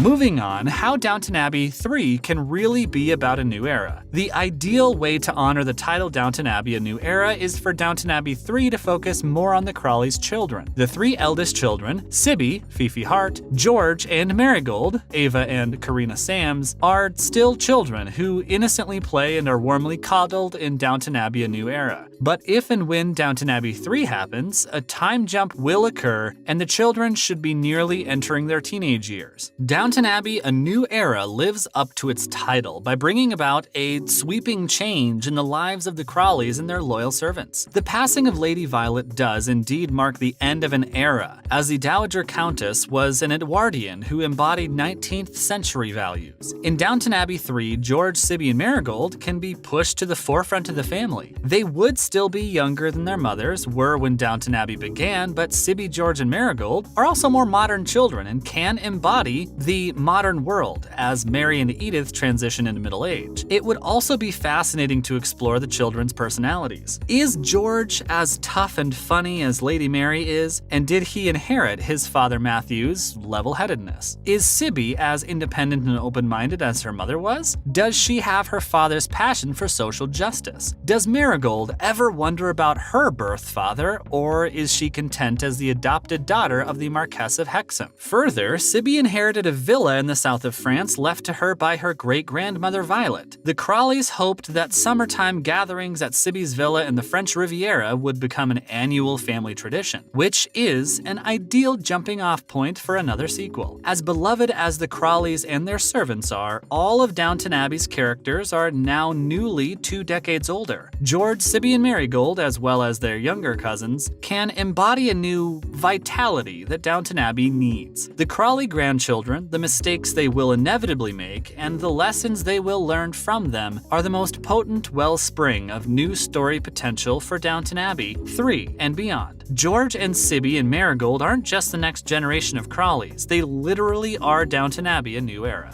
Next, why Downton Abbey's Violet ending was right for a new era and Lady Mary. Lady Violet Crawley, Maggie Smith, bid her final farewell in Downton Abbey: A New Era, and bringing the Dowager Countess back for the sequel was the smart move for the film. But Lady Mary Talbot, Michelle Dockery, and for the Downton Abbey story. In Downton Abbey: A New Era, Violet's mysterious past and why she was sent to a villa in the south of France was the launching pad for the film's main story. Throughout Downton Abbey: A New Era, Lady Violet's history was the spoke that kept the movie's wheel turning, and it led to Robert's traumatic suspicion that his mother may have had an affair that led to his birth, which meant his life as the Earl of Grantham was a fraud. However, Violet put her son's fears to rest that he is indeed his father's son. Robert's story led to some of the most emotional moments in the Earl of Grantham's history, especially when he also feared his wife, Cora, Elizabeth McGovern, was dying of cancer. Violet and Cora always have been at the odds, but the Dowager Countess finally gave her daughter-in-law her due, which was appreciated. As evident throughout Downton Abbey: The New Era, giving Maggie Smith's Lady Violet one last film in which she has all the funniest quips and to say her final goodbyes to her family and castmates was so much better than if Violet had simply died in between films and was absent in the sequel. It is Lady Violet's death that gives the title Downton Abbey: A New Era its meaning, because the loss of the old Dowager Countess is what finally brings forth a new era. The Crawleys enter the modern world of the 1930s, and soon it's their grandchildren who will carry on the family legacy. Downton Abbey: A New Era is actually a celebration of Lady Violet's life and how much she will always mean to the Crawley family. Moving on, A New Era properly ends one of Downton Abbey's oldest storylines. Thomas Barrow, Robert James Collier, gets his happy ending in Downton Abbey: A New Era, which properly concludes one of Downton Abbey's oldest storylines. As a footman, Barrow was one of Downton Abbey's original villains. Along with Mrs. O'Brien, Siobhan Finneran, Barrow was a venal presence among Downton's servants, endlessly scheming and manipulating his co-workers. However, Barrow also had a tragic secret. As a gay man in the 1910s and 20s, the footman feared he could be imprisoned if people found out. Sadly, Barrow believed there was something wrong with him, and even he sought a painful medical treatment to make him like everyone else. Poor Barrow lived in misery, as his few attempts to connect with others he thought were homosexual were met with scorn. But Barrow also developed a true friendship with Lady Mary's, Michelle Dockery's, young son, George, that showed his softer side. When Carson had to retire due to palsy, Barrow had a remarkable change of heart, mended his ways, and Thomas replaced Carson as Downton Abbey's butler, a position he held in the 2019 Downton Abbey movie Into a New Era. In Downton Abbey: A New Era, Thomas expectedly gets his chance at a happy life. At first, Barrow is distraught when he learns that Mr. Ellis, Max Brown, is getting married. Barrow met Ellis, the king's valet, during the royal visit in Downton Abbey 2019, and learned Ellis was also a gay man hiding in plain sight, but Thomas wanted to be more than friends with Ellis, and he was laid low that the opportunity was dashed, until Guy Dexter revealed to Barrow that he was also gay and invited Tom to work for him and take care of him. Dexter soon confirmed Barrow's hopes that it means what he thinks it means, and that Thomas could live relatively in the open with Guy in Hollywood. The Lady Mary's own words when Barrow gave his notice, "It's his chance to be as happy as our cruel world will allow," and Thomas is taking it. If Downton Abbey: A New Era does mark the end of Barrow's story, it was an ideal way to give the long-suffering servant the happy resolution he deserved. Barrow has proven to be an indeed kind and has a good heart, but he desperately needed a hopeful future. Although we said goodbye to the famous British historical drama Downton Abbey almost 6 years ago, it's still weighing heavy on our minds, some scenes more than others. Scenes with character deaths that made no sense, or scenes that just ended up feeling wrong. Here are just some of those scenes from this stellar show that we just wish we didn't have to watch. Mr. Parmak dies in Lady Mary's bed. Right off in the 3rd episode of its first season, we find Lady Mary getting seduced by a new visitor, Mr. Kemal Pamuk, a Turkish sultan's minister. He enters Lady Mary's room at night, and the two share a passionate passionate kiss. Just when viewers thought their steaming romance would be the highlight of the show, Mr. Parmick turned as white as a sheet and died. Apart from the shock value, why was this scene even included in the series? Was it to show how delicate a lady's reputation was in those times? Or was it to distract the viewers from Mary and Matthew's love story? Seems to us that this was just a filler scene that added nothing to Lady Mary's character development or led to any significant change in the plot later on. It just became a funny reference point. Oh, remember when Lady Mary was about to spend the night with the Turkish minister, but he died. Lady Sybil's death. Yes, we have another death scene, and this one hurt a little too much and left viewers wondering whether they should even continue with watching the show. Lady Sybil was an adored character, and perhaps the most loved Crawley sister out of the three. She was honest, brave, and unlike her sisters, dared to do the unthinkable in the name of love. She married her father's chauffeur, Tom. She proved time and time again that she wanted to live life to the fullest, which is why her untimely death was especially heartbreaking. In season 2, after a difficult and nerve-wracking childbirth scene, viewers thought they'd gotten away with it. But oh no, Lady Sybil died from an early labor complication while her family stood around her and had to watch, just like the viewers. We just wish the writers could have let Lady Sybil stay on for a bit longer. Her love story with Tom was just getting to the easier part after her parents accepted their marriage. To this day, this scene still haunts the internet. Lady Edith left at the altar. The Crawley sisters have faced many battles. Somehow Lady Edith was the one that just couldn't seem to find her happy ending, no matter how hard she tried. In season 3 of Downton Abbey, we saw the often overlooked Lady Edith, the black sheep of the family, finally getting her moment to shine. After searching for love and failing many times, she finally accepted Anthony Stralland's marriage proposal. Anthony, being a war veteran and way older than Edith, was not seen as a proper match for Edith by her family, but Edith was committed to proving them wrong. She wanted her fairy tale wedding after living under the shadows of her sisters, Sybil and Mary. But the writers decided, let's just make her suffer more. When Edith finally walks down the aisle to say I do to Anthony, he interrupts the ceremony and says he cannot marry her and ruin her life, apparently. Now we do see why Anthony, being quite older than Edith and a disabled war veteran, would seem like an unfit match for her, but why couldn't the writers stick with the storyline? Why end it so suddenly? It would have been much more exciting to see how Anthony and Edith navigated their relationship when faced with so much adversity, and see how their love grew despite it all. They ended Sybil and Tom's relationship too early, and now they did the same thing here too. Matthew's accident. If you thought Lady Sybil's death made fans want to stop watching the show, just think about what happened when the show's main hero, Matthew, died. Matthew was Lady Mary's main love interest from the beginning of Downton Abbey. Their love story was the emotional core of the show, and fans prayed they'd see them finally end up together and get their happy ending. There were many hurdles placed in their way, from Lady Mary's insistence on marrying someone richer than her or Matthew's engagement to Lavinia, but the stars finally aligned in season 3 when Matthew and Mary got married. Married life did not prove to be smooth sailing, as they struggled with fertility issues later on. Then their luck pulls through once again as Mary got pregnant and they had a healthy baby boy. And then that scene happened. While driving his car and rushing to announce the birth of his baby boy, he got into a car accident and dies. We do understand that the show writers had to invent a way to write Matthew off the show, since the actor Dan Stevens wanted to leave it, but they could have led it to a less tragic ending. Why couldn't Matthew have reappeared with a different face, like some Mexican telenovela? Anna's assault. Assault has been used by many TV show writers to push the plot forward and bring some character development to the female characters. These decisions do seem like lazy writing and are seen as being quite unfair to the female characters, which is why in season 4, when Lady Mary's beloved maid Anna got assaulted, fans were disappointed with the show and where it was headed. Throughout the series, Anna remained loyal to the people she loved. She fought to get her husband Mr. Bates out of jail, and when they were finally reunited, the writers thought, since we have nothing to throw her into, why not have her assaulted? In season 4, while enjoying a musical night at Downton, Anna stepped out with Alex Green, who was Lord Gillingham's valet. Mr. Green first advanced towards Anna. When she refused, he beat her up, locked her in a nearby room, and assaulted her. The scene, along with other scenes of Anna trying to overcome her shame and guilt, ended up following the tired trope used by writers when they run out of things to write about. Surely Anna deserved a better storyline where she is seen overcoming other obstacles or living her married life with Mr. Bates. Robert Crawley's ulcer bursts at the dinner table. There have been plenty of medical mishaps on this show, from miscarriages, deaths from childbirth, car accidents, paralysis, etc., but none of them are as graphic and as stomach-churning as this one. In season 6, the head of the house, Robert Crawley, invited the Minister of Health to dine with his family along with other guests. During a fiery debate on whether the town or the government should be in charge of the health sector, Robert Crawley stood up suddenly in distress and asked to end the debate. After a brief pause, he sprayed blood everywhere, and the scene is nothing short of a nightmare. Apparently, the ulcer in Robert's stomach finally suddenly burst right during dinner. Blood could be seen everywhere, and some of it even got on Lady Cora's dress and face. It's like the Red Wedding all over again. How does this graphic scene that belongs in a David Cronenberg film end up in such a sophisticated and mild show like Downton Abbey? We're not sure, but it certainly made our stomachs queasy, and we'd definitely not like to see it again. Lady Edith takes Marigold back. Remember how we discussed character growth and Lady Edith finding her happy ending? Well, it seems as if the writers of this show just wanted to place her in every kind of weird situation possible. After failing to find love and drifting from one passion to another, in season 4, Edith fell for her editor, Michael. The two were committed to getting married despite their differences. Michael left for Germany to get his citizenship, while Edith waited for him to return so they could get married. However, she found out that she was pregnant with his child. Having an illegitimate child would certainly have led to social ruin for Edith, so she chose to have the child but put her up for adoption somewhere in Geneva. This is where Edith's growth as a person who takes ownership for her actions starts to fail. She left her daughter Marigold in Geneva, but returned to leave her someplace closer to her. So she asked Downton Abbey's estate farmer, Mr. Drew, to adopt her. While he and his wife start to raise Marigold as her own, Edith struggles with her desire of becoming Marigold's mother. She wanted to stay in her life. So in season 5, she displaced Marigold once again and took her from Mr. and Mrs. Drew. This scene is not only heart-wrenching to watch, but it is also infuriating, as it shows that Edith didn't really learn from her mistake the first time. She ruined not one, but two families with her inability to make a decision and stand by it.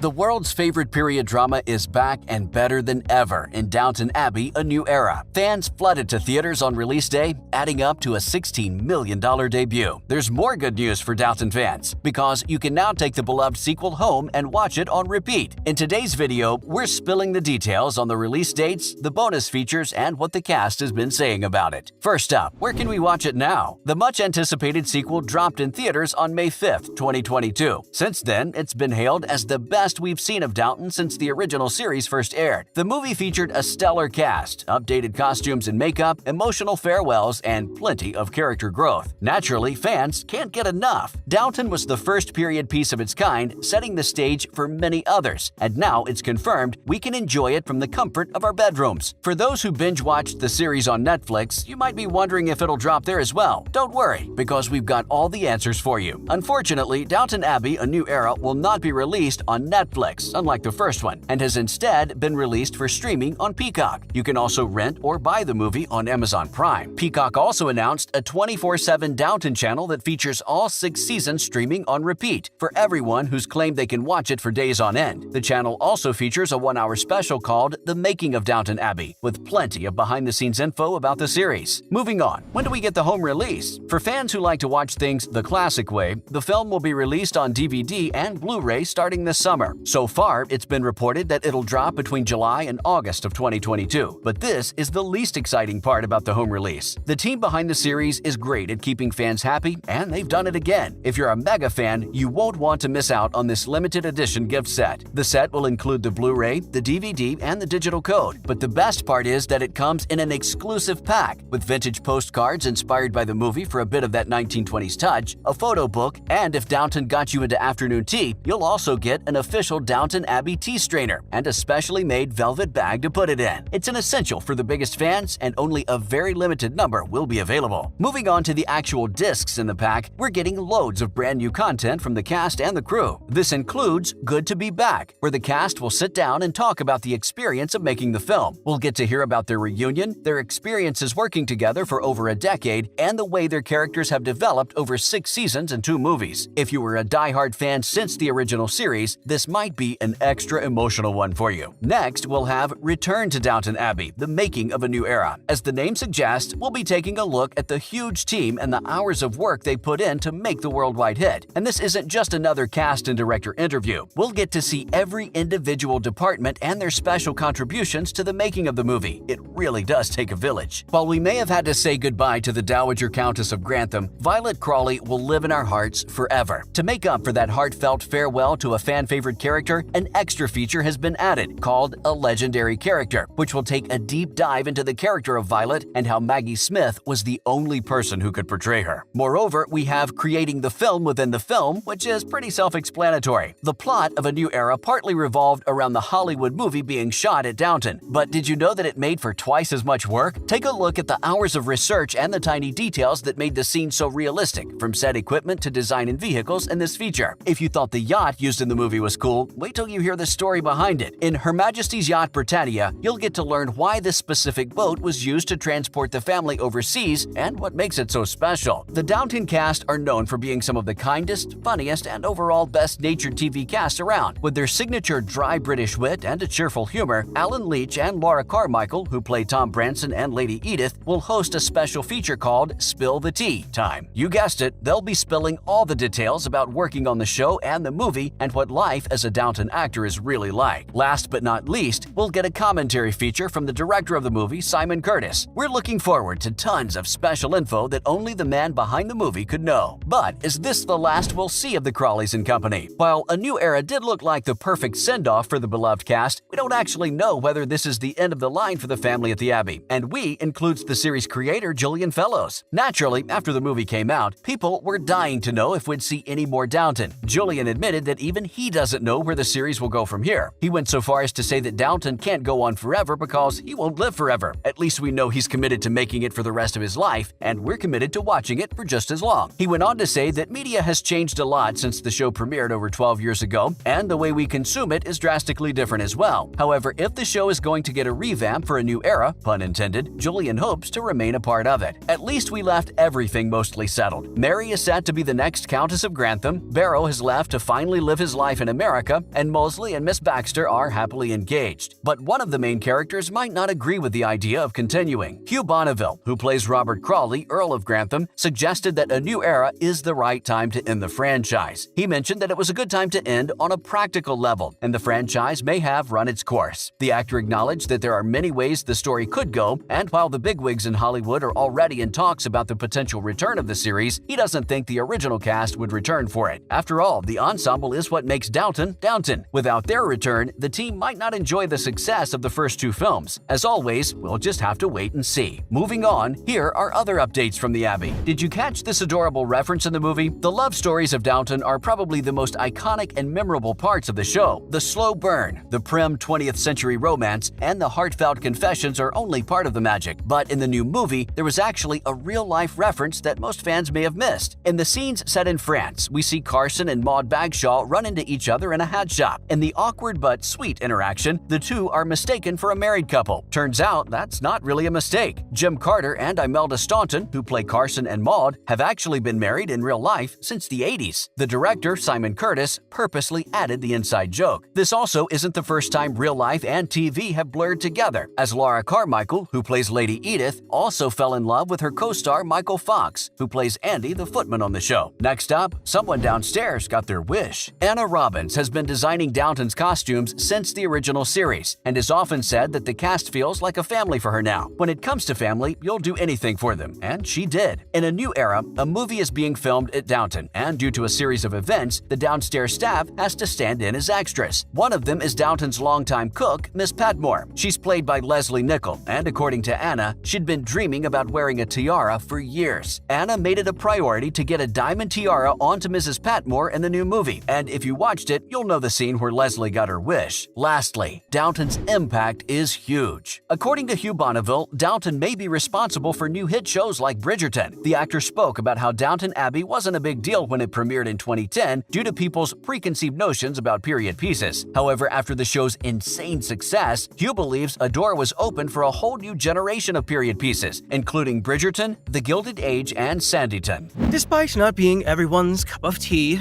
pun 100% intended, Downton Abbey has been one of the most beloved programs on television, so much so that it even spawned multiple films. In today's video, we're going to be counting down some scenes that fans of the show have absolutely adored. Sit back, relax, and enjoy this stroll down memory lane. First up, Robert's powerful salute. For our first pick, we're going to have to go way back to Season 2 to see this iconic scene. Robert is a fan-favorite character, and in Season 2, he had a fan-favorite scene that most will never forget. As some of you probably remember in Season 2, the famous estate became a hospital for soldiers during the Great War. This sparked Robert to want to get back into the war so he could serve his country and help out his fellow countrymen. But of course, due to his age and other reasons, he was turned away from the military and was not allowed to serve his country. Of course, this makes Robert feel incredibly useless, as he can only watch as soldiers return from the front lines with catastrophic wounds, as Robert watches on helplessly. Finally, at the end of the Great War, Robert decides that he has to do something to feel like he had a role in the war other than being a glorified nurse. Robert decides to gather all the family and all the mansion staff into the hall so that they can share in a moment to dedicate the fallen soldiers and remember what they have sacrificed in order to secure their livelihood. This scene is one of the most powerful in the entire series as we see all the characters come together for one unified moment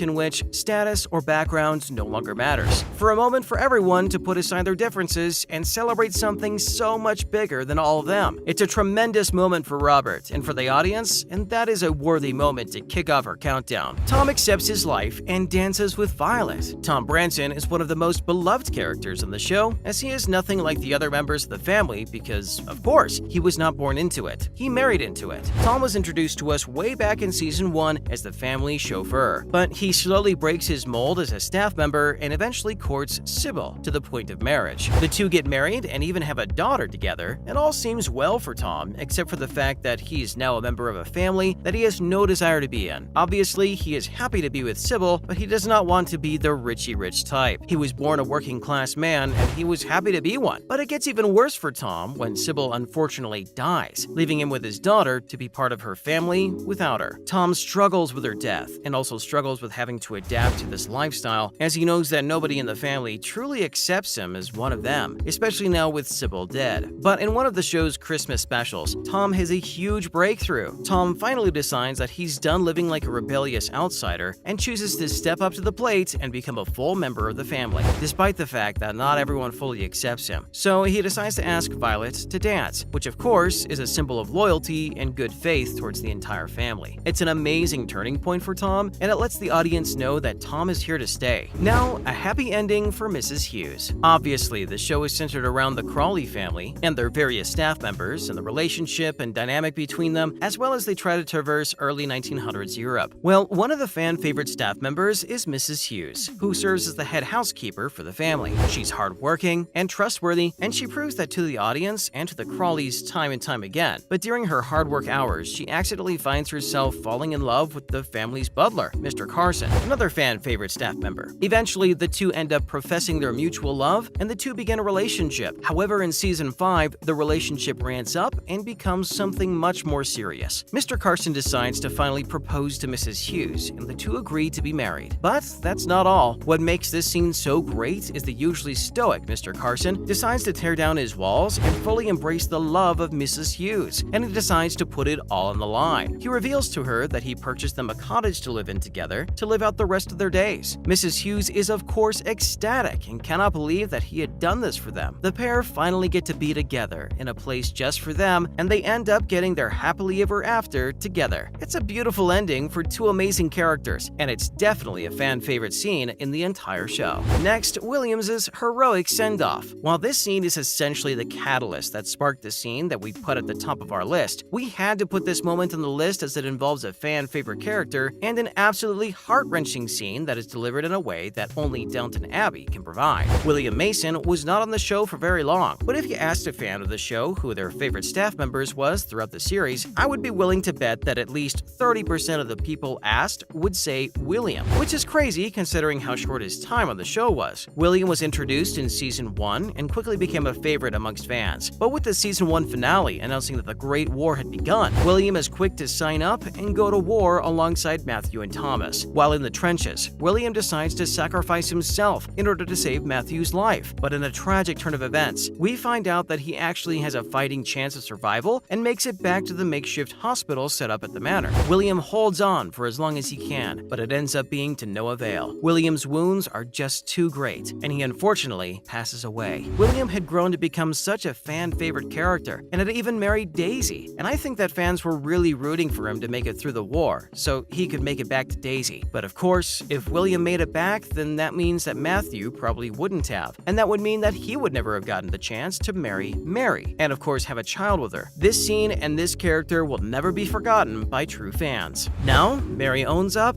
and apologizes. I feel like if this was literally any other show on Earth, a scene that revolves around one of the main characters apologizing to somebody else on the show would not be remembered as one of the best scenes in the history of the show. But alas, this is Downton Abbey, and here we are. Mary is of course nothing like her two other sisters, who are polite people pleasers that have no problem just grazing through life life and being walked all over just to ensure they have the easy route. But that, of course, is not Mary, not even in the slightest. Mary is known for being bashful and unapologetic, and she owns that reputation in pretty much all of her scenes. But when her husband and father of her child, Matthew, ends up surprisingly dying, she's left incredibly angry and bitter towards the world and to those around her. While this is technically fair enough, it never makes her butler, Carson, waver. He's always there for her and ready to support her to make sure that she can get through this tough time. Well, through all of this, she is constantly berating Carson and refusing to listen to what she has to say at all, and yet Carson never stops caring. Eventually, Carson's big heart and willingness to help out Mary cracks her hard exterior shell and opens up this soft inside that contains what little hope and love she has left. In a big moment for Mary, she sets aside the mountain of pride and ferocious independence and apologizes to Carson. This scene solidifies the relationship the two have with each other and turns it from a relationship of master and servant to one of friendship and admiration. So our favorite maid from Downton Abbey, Joanne Froggatt, made it back to our screens with her latest BBC series, Sherwood. This time around, however, she took a role different than that of Anna Bates and transitioned into a campaigner wanting to become the local councillor. Did Joanne think about the reaction that she would get from her role in this controversial series? Let's find out. First things first, Joanne says she didn't think about it. Sherwood, a TV series based on two real-life murders that made Nottinghamshire mining village quiver in 2004, is a series far from the era-centric Downton Abbey that got the actress much recognition and fame. So, want to know what she thought when opting for the role and making a choice starkly different from her previous one? The kind and humble Joanne says, "I honestly didn't think about it." She explained that you don't think about these things, but rather create a character to the best of your abilities, and we're bound to agree. An actor's job is to act and do justice to the character. Worrying about what people will think of them as a person just gets in the way. So, what was the challenge here? Talking about her experience while filming the series, Froggatt was in awe of the cast, as star-studded as it is, and she really enjoyed the shooting. She was very drawn to the script and said it had much more meaning to it. While Anna had her heart in Downton due to her good nature and kindness, Sarah is totally different. She's well-read, an intellectual, and at her core, a politician. The role was no doubt meatier, her being the antagonist, and it was also a challenge for her. The character was not a likable one to begin with. Also, the series being based on true events had the potential to appear quite offensive to some, but Froggatt powered through. She was determined to get it right and took the task head-on. Of course, she had to put in quite the time and effort. Despite the events being quite famous, Joanne was only 4 years old when this incident occurred. The actress has stated that she vaguely remembers hearing about it through people and via TV, but nothing really sticks. To be honest, who'd want to remember something so morbid anyways? Let's talk about Joanne playing Anna. When it comes to Anna Bates, she's a hard-working woman employed at Downton Abbey as a maid by the Crawley family. Often overworked and on her feet, she wishes for a more favorable life, but that does not keep her from being faithful to the family. And the way she handled the Turkish diplomat situation of Lady Mary, that takes some serious guts and a lot of sense of loyalty. Throughout the series, she goes above and beyond for the Crawleys and always appears cheerful despite her circumstances. A selfless character indeed, which might have looked vanilla to some people but made her an integral part of the show. Care and comfort were at the core of this character, and Joanne played it brilliantly. There's a reason she has a special place in her heart. And now, seeing her as Sarah. Now, let's get to Sarah Vincent, a woman belonging from Nottinghamshire, campaigning to become the local councillor. What's special about this character? She isn't the type you'd always get along with. Opinionated with political leaning different from that of her community, Sarah really knows how to rub people the wrong way and is generally a frustrating person to deal with. In the show, we see that she takes after her father, a man who had not been quite popular with the locals. But that hasn't deterred Sarah from speaking her truth and doing things that she believes will be better for the community in the long run. While we see her being tough, rebellious, and sometimes pushy, there's another side to this character that only comes out when she's around her husband. We see her calm and letting her guard down, which shows that the character doesn't have a one-track mind. It's been written and developed quite realistically, allowing viewers to differentiate between her professional and personal life. Well, she's a fine actress, ain't she? Both the characters are absolute opposites of each other. One is a rebel, and the other tries to make sure everyone around her is comfortable and provided for. Not to mention, both of these women belong to completely different eras. The star, Joanne Froggatt, has done an exceptional job at playing both the roles and has proved her mettle in acting. She started her career when she was only 17 years old. You heard that right. And we saw her in Bad Girls as well as The Royale Family, appearing as Anthony's girlfriend. While these may not have been her finest moments, the fact of the matter is that she is exceptionally talented, and when given a role which demands her to put her heart and soul into it, she did not back down. Joanne won a Golden Globe in 2015 for her phenomenal phenomenal performance in Downton Abbey while also receiving 3 Emmy nominations. Since then, her acting trajectory has only shot up. She got to play lead characters in shows like Angela Black and Liar, which may not have been very popular in mainstream, but performed quite well with the audience. While Sherwood is a completely new genre for the actress, this is what she said about playing Sarah. "That's a fun challenge as an actor. As humans, we're all multifaceted and multi-layered, so it's interesting to be able to explore those layers in somebody that, when you read them on the page, you think,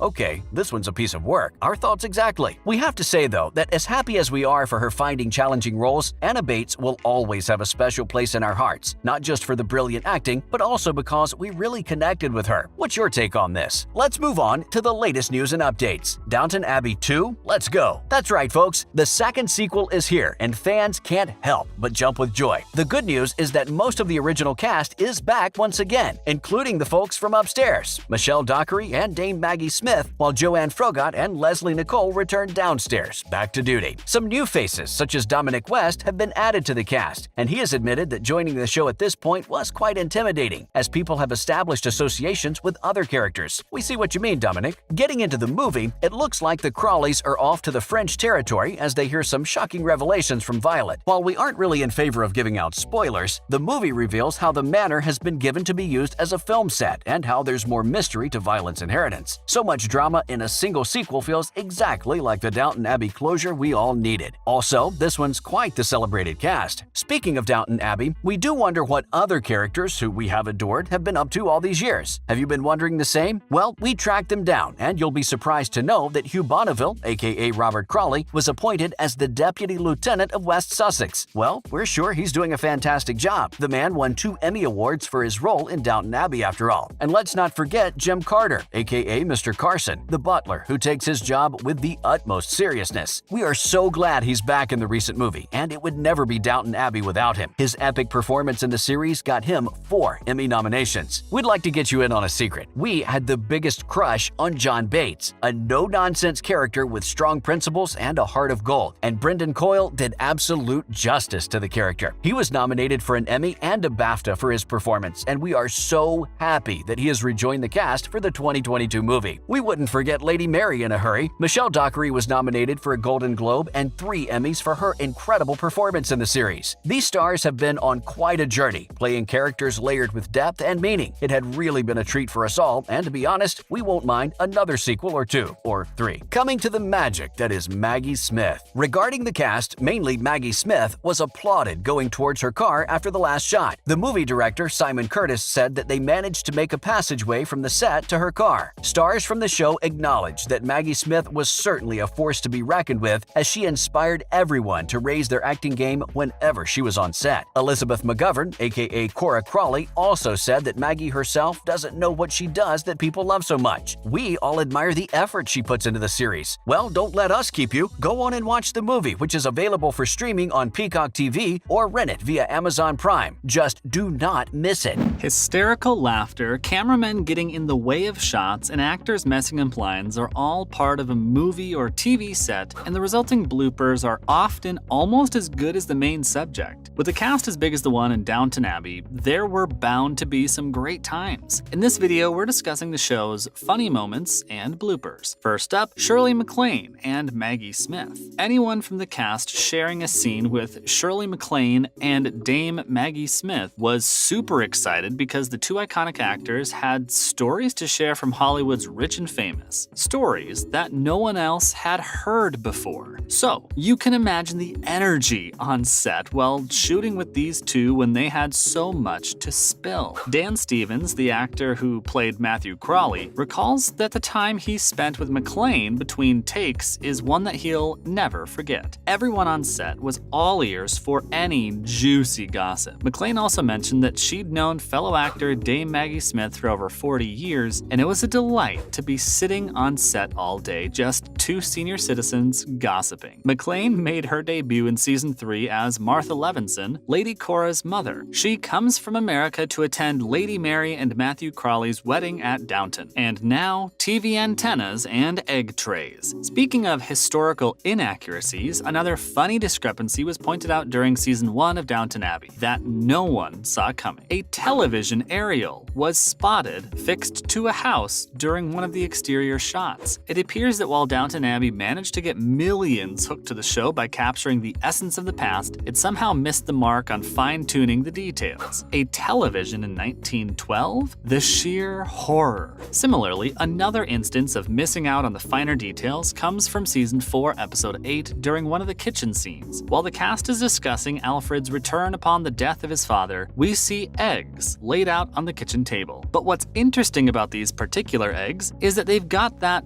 best before stamp on them. For a show set in the last century, that's pretty modern of them. Pretty hilarious if you come to think of it. Up next, pointing out the villain. Rob James Collier, who plays Thomas Barrow in the show, recalls the first time the sassy dame Maggie Smith saw him. He revealed that he was taken aback when the dame stepped out of car on set, immediately zoomed in on him, pointed her finger at the young actor and exclaimed, "There he is, the evil one." Barrow saw her walking toward him and didn't know what to make of the entire situation. Smith got close to Barrow and point blank asked him, "Why are you so bad?" The young actor labeled the incident his claim to fame. We guess the dame is just as witty and outspoken as the character she plays on the show. Next, the water bottle mystery. A promotional poster for Downton Abbey's 5th season caused a bit of an online stir when an eagle-eyed fan spotted something peculiar. The poster features Hugh Bonneville and Laura Carmichael, who play the Earl of Grantham and Lady Edith respectively. Behind them is a mantelpiece that features in rather clear light a very modern-looking water bottle. Since the show is set in 1924 and water bottles weren't available until 1973, this discrepancy caused an uproar, while some like us found it rather funny. Obviously, someone on set forgot to remove the bottle before the shot, and it made the final cut. A fan of the show, Diana Pearl, tweeted that the Crawley family obviously invented the water bottle, and that's how they were able to afford their lifestyle and keep up with the estate. The sarcastic comment offered the perfect solution for Bonneville and Carmichael, who saw themselves upstaged by a mundane water bottle before the show even began. And now, shooting at the crew. When you shoot 12 hours a day and amongst some of the biggest casts you've ever seen, you're bound to eventually find ways to kill time. As an actor, you're not always shooting, but you are required to be on set. Could be for the next shot or for a surprise entrance. We guess actor Siobhan Finneran, who plays lady's maid Sarah O'Brien from the downstairs staff, was caught in one such situation. While her other fellow actors were shooting a serious scene, Finneran is seen making finger guns at the cameramen, pretending to shoot them while they film a scene. A quick, silly little incident that had the entire crew enjoying the moment. Next, it's the picnic shoot. While some scenes are hard and difficult, taking long hours to shoot with multiple retakes, others have a much more laid-back approach. The country fair episode is one such episode where minimal effort was required and the cast members remember it with fondness, claiming that they had a blast on the set that day. While some of the cast members were filming their respective scenes, others got to enjoy their time on the carousel rides, eating the snacks at the buffet table and swinging chairs. Basically, the entire scene felt like one giant picnic, which happened to have a few cameras here and there. According to the cast, it was a breeze to shoot, and they'd love more episodes like that one. Well, imagine getting to munch on snacks, take a few rides, and still get paid for a workday. Where do we sign up? And now let's talk about the Midge Menace. During the filming of the luncheon scene shot in Scotland, which happens after the men go hunting, all the male and female cast members on set at the time had to wear nets when they weren't filming. Why, you ask? Well, turns out Scotland's most terrifying enemy is a little insect called a midge. They're just as annoying as mosquitoes, and a midge bite can cause a severe reaction as well. Actor Lily James, who plays Lady Rose Aldridge on the show, recalls how it was really hard to keep a straight face while filming when the audio guy had a net covering his face the entire time. Michelle Dockery, or Lady Mary Crawley, also remembers that series producers for season 5 and 6, Chris Croucher, bug sprayed an entire boundary of a table of food to keep those pesky little midges away. And now, speaking of food, for the first few seasons of Downton Abbey, food stylist Lisa Heathcote says that she had to prepare all the lavish food in a makeshift field kitchen inside a tent, which they all called an easy up. Heathcote recalls that during one occasion of filming during season 3, she was preparing a feast for a banquet, and with lots of different kinds of meats, and through an open side of her tent, she saw 3 large dogs just running at full speed towards her. The dogs belonged to Lady Carnarvon, the woman who lives at Highclere Castle, where the show was shot, who was walking up the side of the lawn, and the dogs just took off at the sight and smell of the meat. Fortunately, the crew acted just in time, and the meat for the feast was saved. Poor dogs. Another time that Heathcote remembers is that filming for season 3 began in February, and we can all pretty much guess what the weather would be like outdoors. The unusually freezing temperatures at Highclere Castle were a surprising shock to the talented food stylist. She looks back at the time during a normal day of filming, she turned around to pick up a bowl of gravy, only to realize the entire bowl of gravy had frozen up thanks to the icy weather. She claims that they weren't even able to lift the bowl to go and warm it up since it was practically frozen and stuck to the table. Thankfully, for season 4, she was given a small food truck which not only made her happy, but kept all the food unfrozen too. And finally, the scene that was almost ruined. Actors Michael Fox and Sophie McShera, who play Andy and Daisy respectively, recalled in an interview that they had half a day off while filming at Highclere since they'd already shot their scenes in the morning and afternoon. So the 2 actors thought it'd be nice to go for a quick cycling bit around the expansive grounds of the castle to enjoy their time off. Sounds like an innocent little trip to have a bit of fun, right? Later, the 2 poor actors realized that they ended up cycling while being featured in the back of a shot. The crew was filming for a different scene, and unknown to the poor actors, they just leisurely cycled through. The producer saw the 2 people cycling in the background and was practically fuming since the shot had been ruined. He didn't know who the 2 people were at the time, but imagine having to retake a shot because 2 actors thought it'd be fun to just explore the set grounds. Question, guys. Have you ever considered a custom neon sign? That's today's sponsor, Glonio.com. Simply go to their website and click the tab that says Custom Neon Builder, but type your custom neon idea.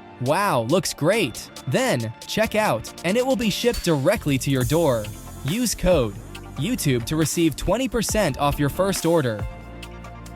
Again, that's discount code YOUTUBE for 20% off. The Crawley family has stolen hearts and incited conversations about wealth, class, and privilege ever since the first season aired on TV. Love them for all their old money glamour, or hate them for romanticizing their rich lifestyle, everyone has their opinions on the gang at Downton. In this video, we're going to look at how the departure of fan favorite Lady Sybil was not as surprising for the crew as it was for us. First up, let's talk about why Lady Sybil was written out of Downton Abbey, and why it was actually all planned. This might come as a surprise for many viewers, but trust us, it was a major surprise for us too. But when Jessica Brown Findlay signed on to play Lady Sybil, she had only agreed to a 3-year stint with the show. Showrunner Julian Fellowes reported that Findlay said she would only do 3 years and then leave. Talk about sticking to your guns. Alright, before we all head out with our pitchforks to attach Findlay for actively choosing to take away one of the show's most beloved characters, let's take a beat to understand why she chose to make this decision. In a move that's honestly pretty smart, Findlay realized that there's so much about the acting life that she doesn't know about and hasn't experienced. In her own words, "I was incredibly grateful for what Downton became and did, but it was my second job, and I knew nothing about what I was doing. I really wanted to learn more. I had so much more I wanted to go and learn." Considering the horror stories that we've heard about the acting industry, her decision to take a beat and really experience what the acting industry is a smart move. Also, her decision to quit was a super risky one, we admit, but it was done in good faith because Findlay didn't want to deal with being typecast in period dramas for the rest of her acting career, a risk that she felt would become a reality if she stayed put in Downton. Though her castmates also tried their best to convince her not to quit and to play it safe, she knew that it was something that she would have to do, risking unemployment, because being forced to play the same role over and over again seemed like a fate worse than death for her. On top of this, the show was an unprecedented success, one that no one in the cast had planned for. Thanks to this, relative newbies like Jessica Brown Findlay were completely inundated with the overnight fame they got thanks to the show. Findlay was still in art school, a university student, when she gained all of this fame.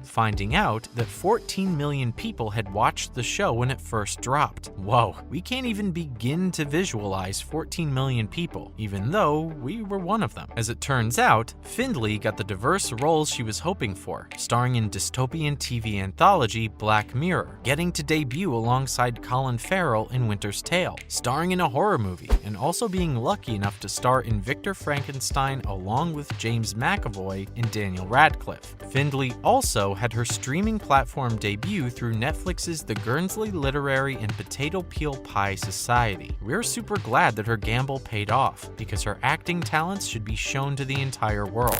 Let's also talk about why the beloved Matthew Crawley left the show. We all remember that devastating Christmas special where Matthew Crawley, played by Dan Stevens, died in a brutal car accident while driving home after seeing his newborn son in the hospital for the first time. The death may have traumatized us all beyond belief, but it was what Dan Stevens wanted. The actor wanted out of the show because he felt like he was stuck in a rut and wanted new opportunities. In an interview, Stevens said he felt that he needed more freedom in the roles that he took on, and unfortunately, Downton Abbey isn't really known for its wild and eclectic storylines. Similar to Findlay, he wanted to explore a wide breadth of roles, taking on whatever he could in all shapes and sizes. And luckily, his gamble paid off, because Stevens went on to play the Beast in Beauty and the Beast, the thrilling show The Guest, and the zany movie Eurovision Song Contest The Story of Fire Saga. Next up, another actor that dipped is a familiar face for those of us who are Game of Thrones fans. Rose Leslie always plays the spunkiest characters on television. On the one hand, she stole our hearts as Ygritte in Game of Thrones, and on the other, she has played the role of ambitious domestic aide Gwen Harding in Downton Abbey. One similarity between the two shows, though, is that she left them both. In Downton Abbey, Leslie took on the role of a domestic aide who, with the help of Lady Sybil, trains to be a typist and applies for various jobs until she is successful in getting a placement that allows her to move out of service at Downton. This move wasn't carried out because Leslie wanted out. Rather, her character's arc had reached its natural conclusion, and both she and the showrunner, Julian Fellowes, had the feeling that Gwen was in a happy place, with a new job and married to boot. There was nothing more to be done for her, so they felt that it was a fitting exit for the actor. It's heartwarming to know that for at least some members of the cast, the exits aren't always to seek freedom and liberation. Some of them actually bow out with no hard feelings. Up next, let's talk about Matthew Goode's anticlimactic exit. If anyone has watched the new Downton Abbey movie, the absence of one of the characters who had become a series regular is noted almost instantaneously. Any guesses for whom we're talking about? Well, if you guessed Henry Talbot, then you're on the nose. The reason for his absence is kinda underwhelming, to be honest. We mean, considering how other members of the cast have reasons that range from, oh, it was too stifling, to I would risk unemployment rather than stay in this job for a second longer. He is a bit basic. Or maybe we're just being overdramatic. It seems as though Matthew Goode has stayed booked and busy, and is too busy to commit to his role as Lady Mary's husband. Though Julian Fellowes hasn't officially written him out, there were a lot of implicit hints in the new film that he's soon going to become yesterday's news, especially with the sense of romance that have been brewing between Michelle Dockery's famed Lady Mary and a new entrant onto the Downton scene.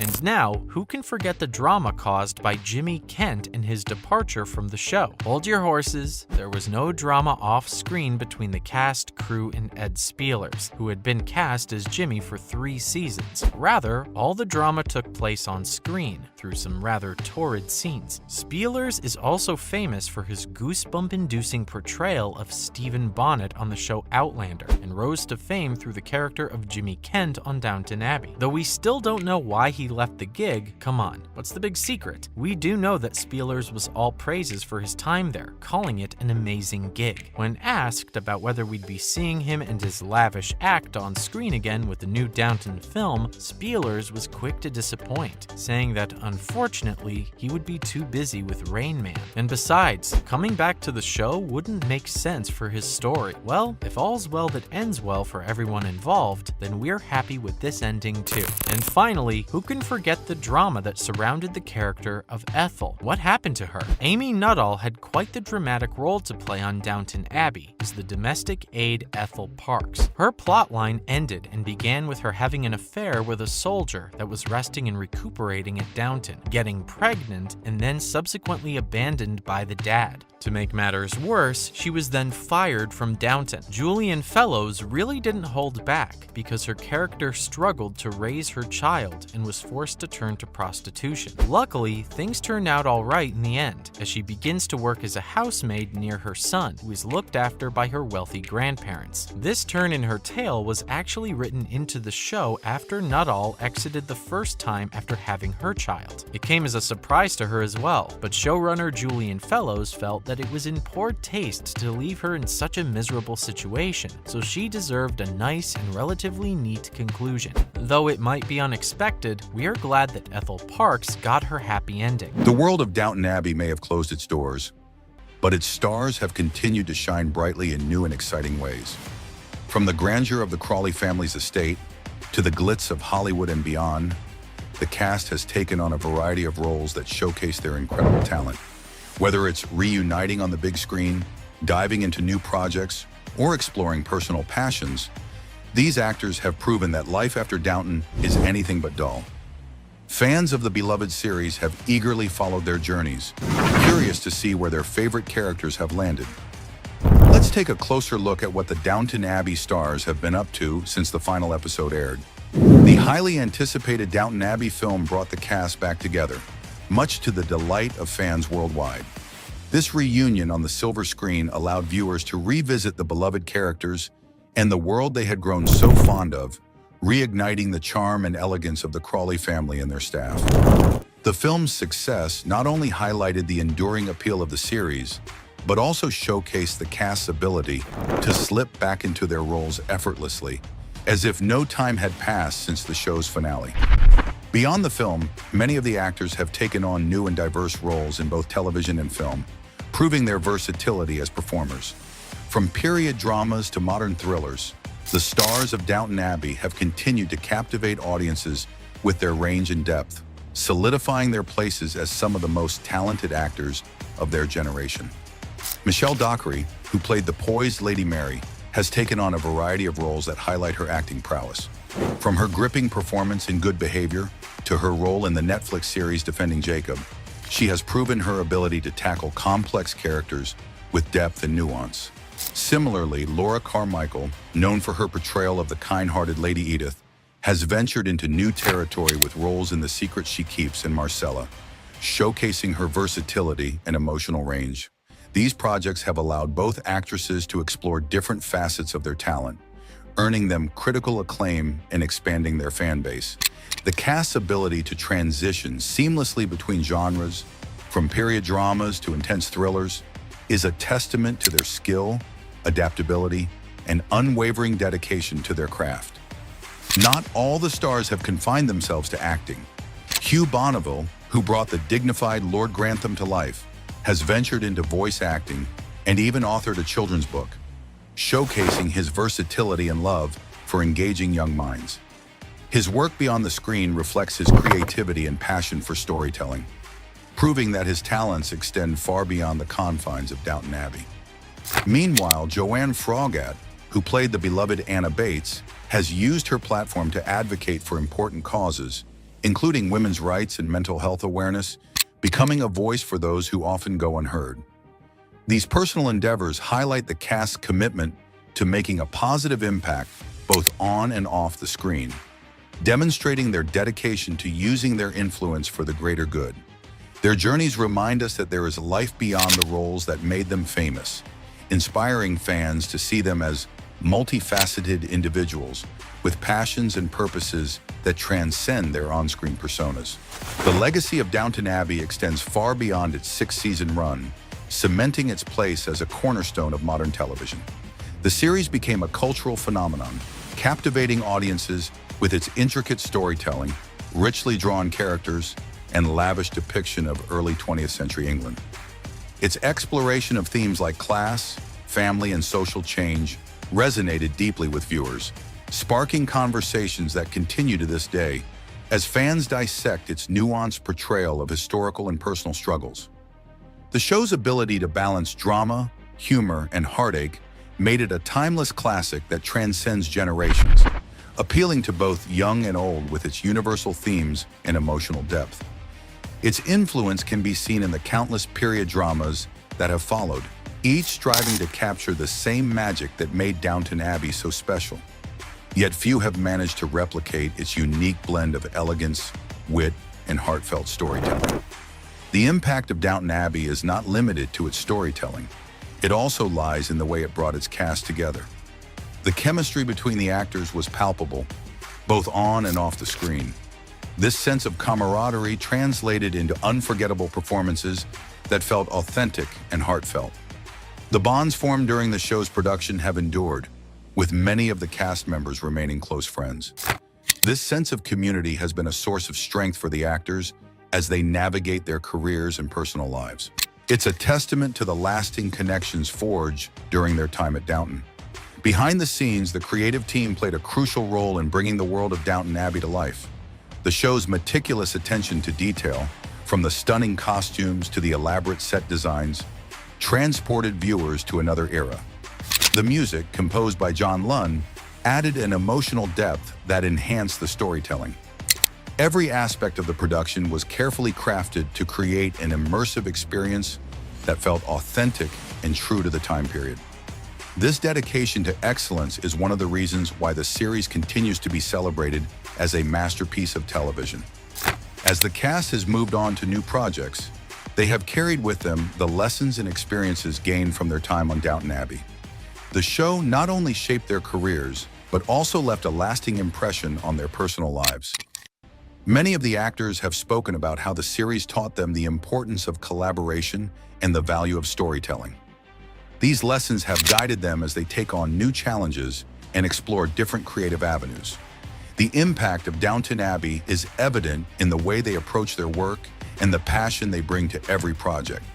The enduring appeal of Downton Abbey lies in its ability to connect with audiences on a deeply personal level. The characters' struggles, triumphs, and relationships mirrored real-life experiences, making them relatable and endearing. The series reminded us of the power of storytelling to evoke emotions and spark meaningful conversations. Its themes of love, loss, and resilience continue to resonate with viewers, ensuring its place as a timeless classic.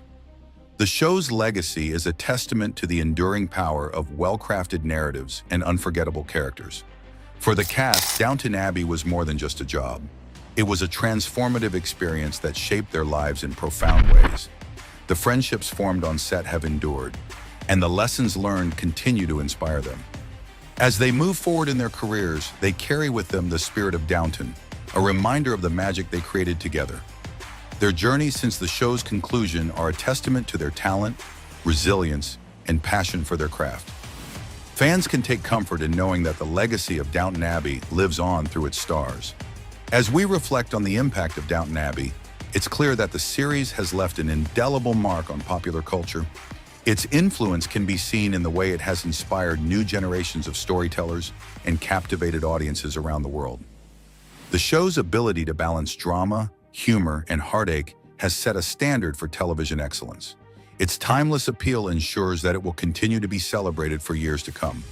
The world of Downton may be a thing of the past, but its legacy will endure. The stars of Downton Abbey have proven that life after the series is filled with endless possibilities.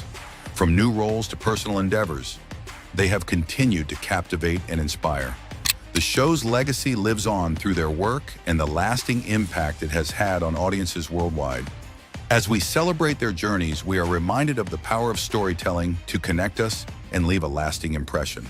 If you enjoyed this look at the Downton Abbey stars, don't forget to like, subscribe, comment, and share. Let's keep the legacy of Downton alive together.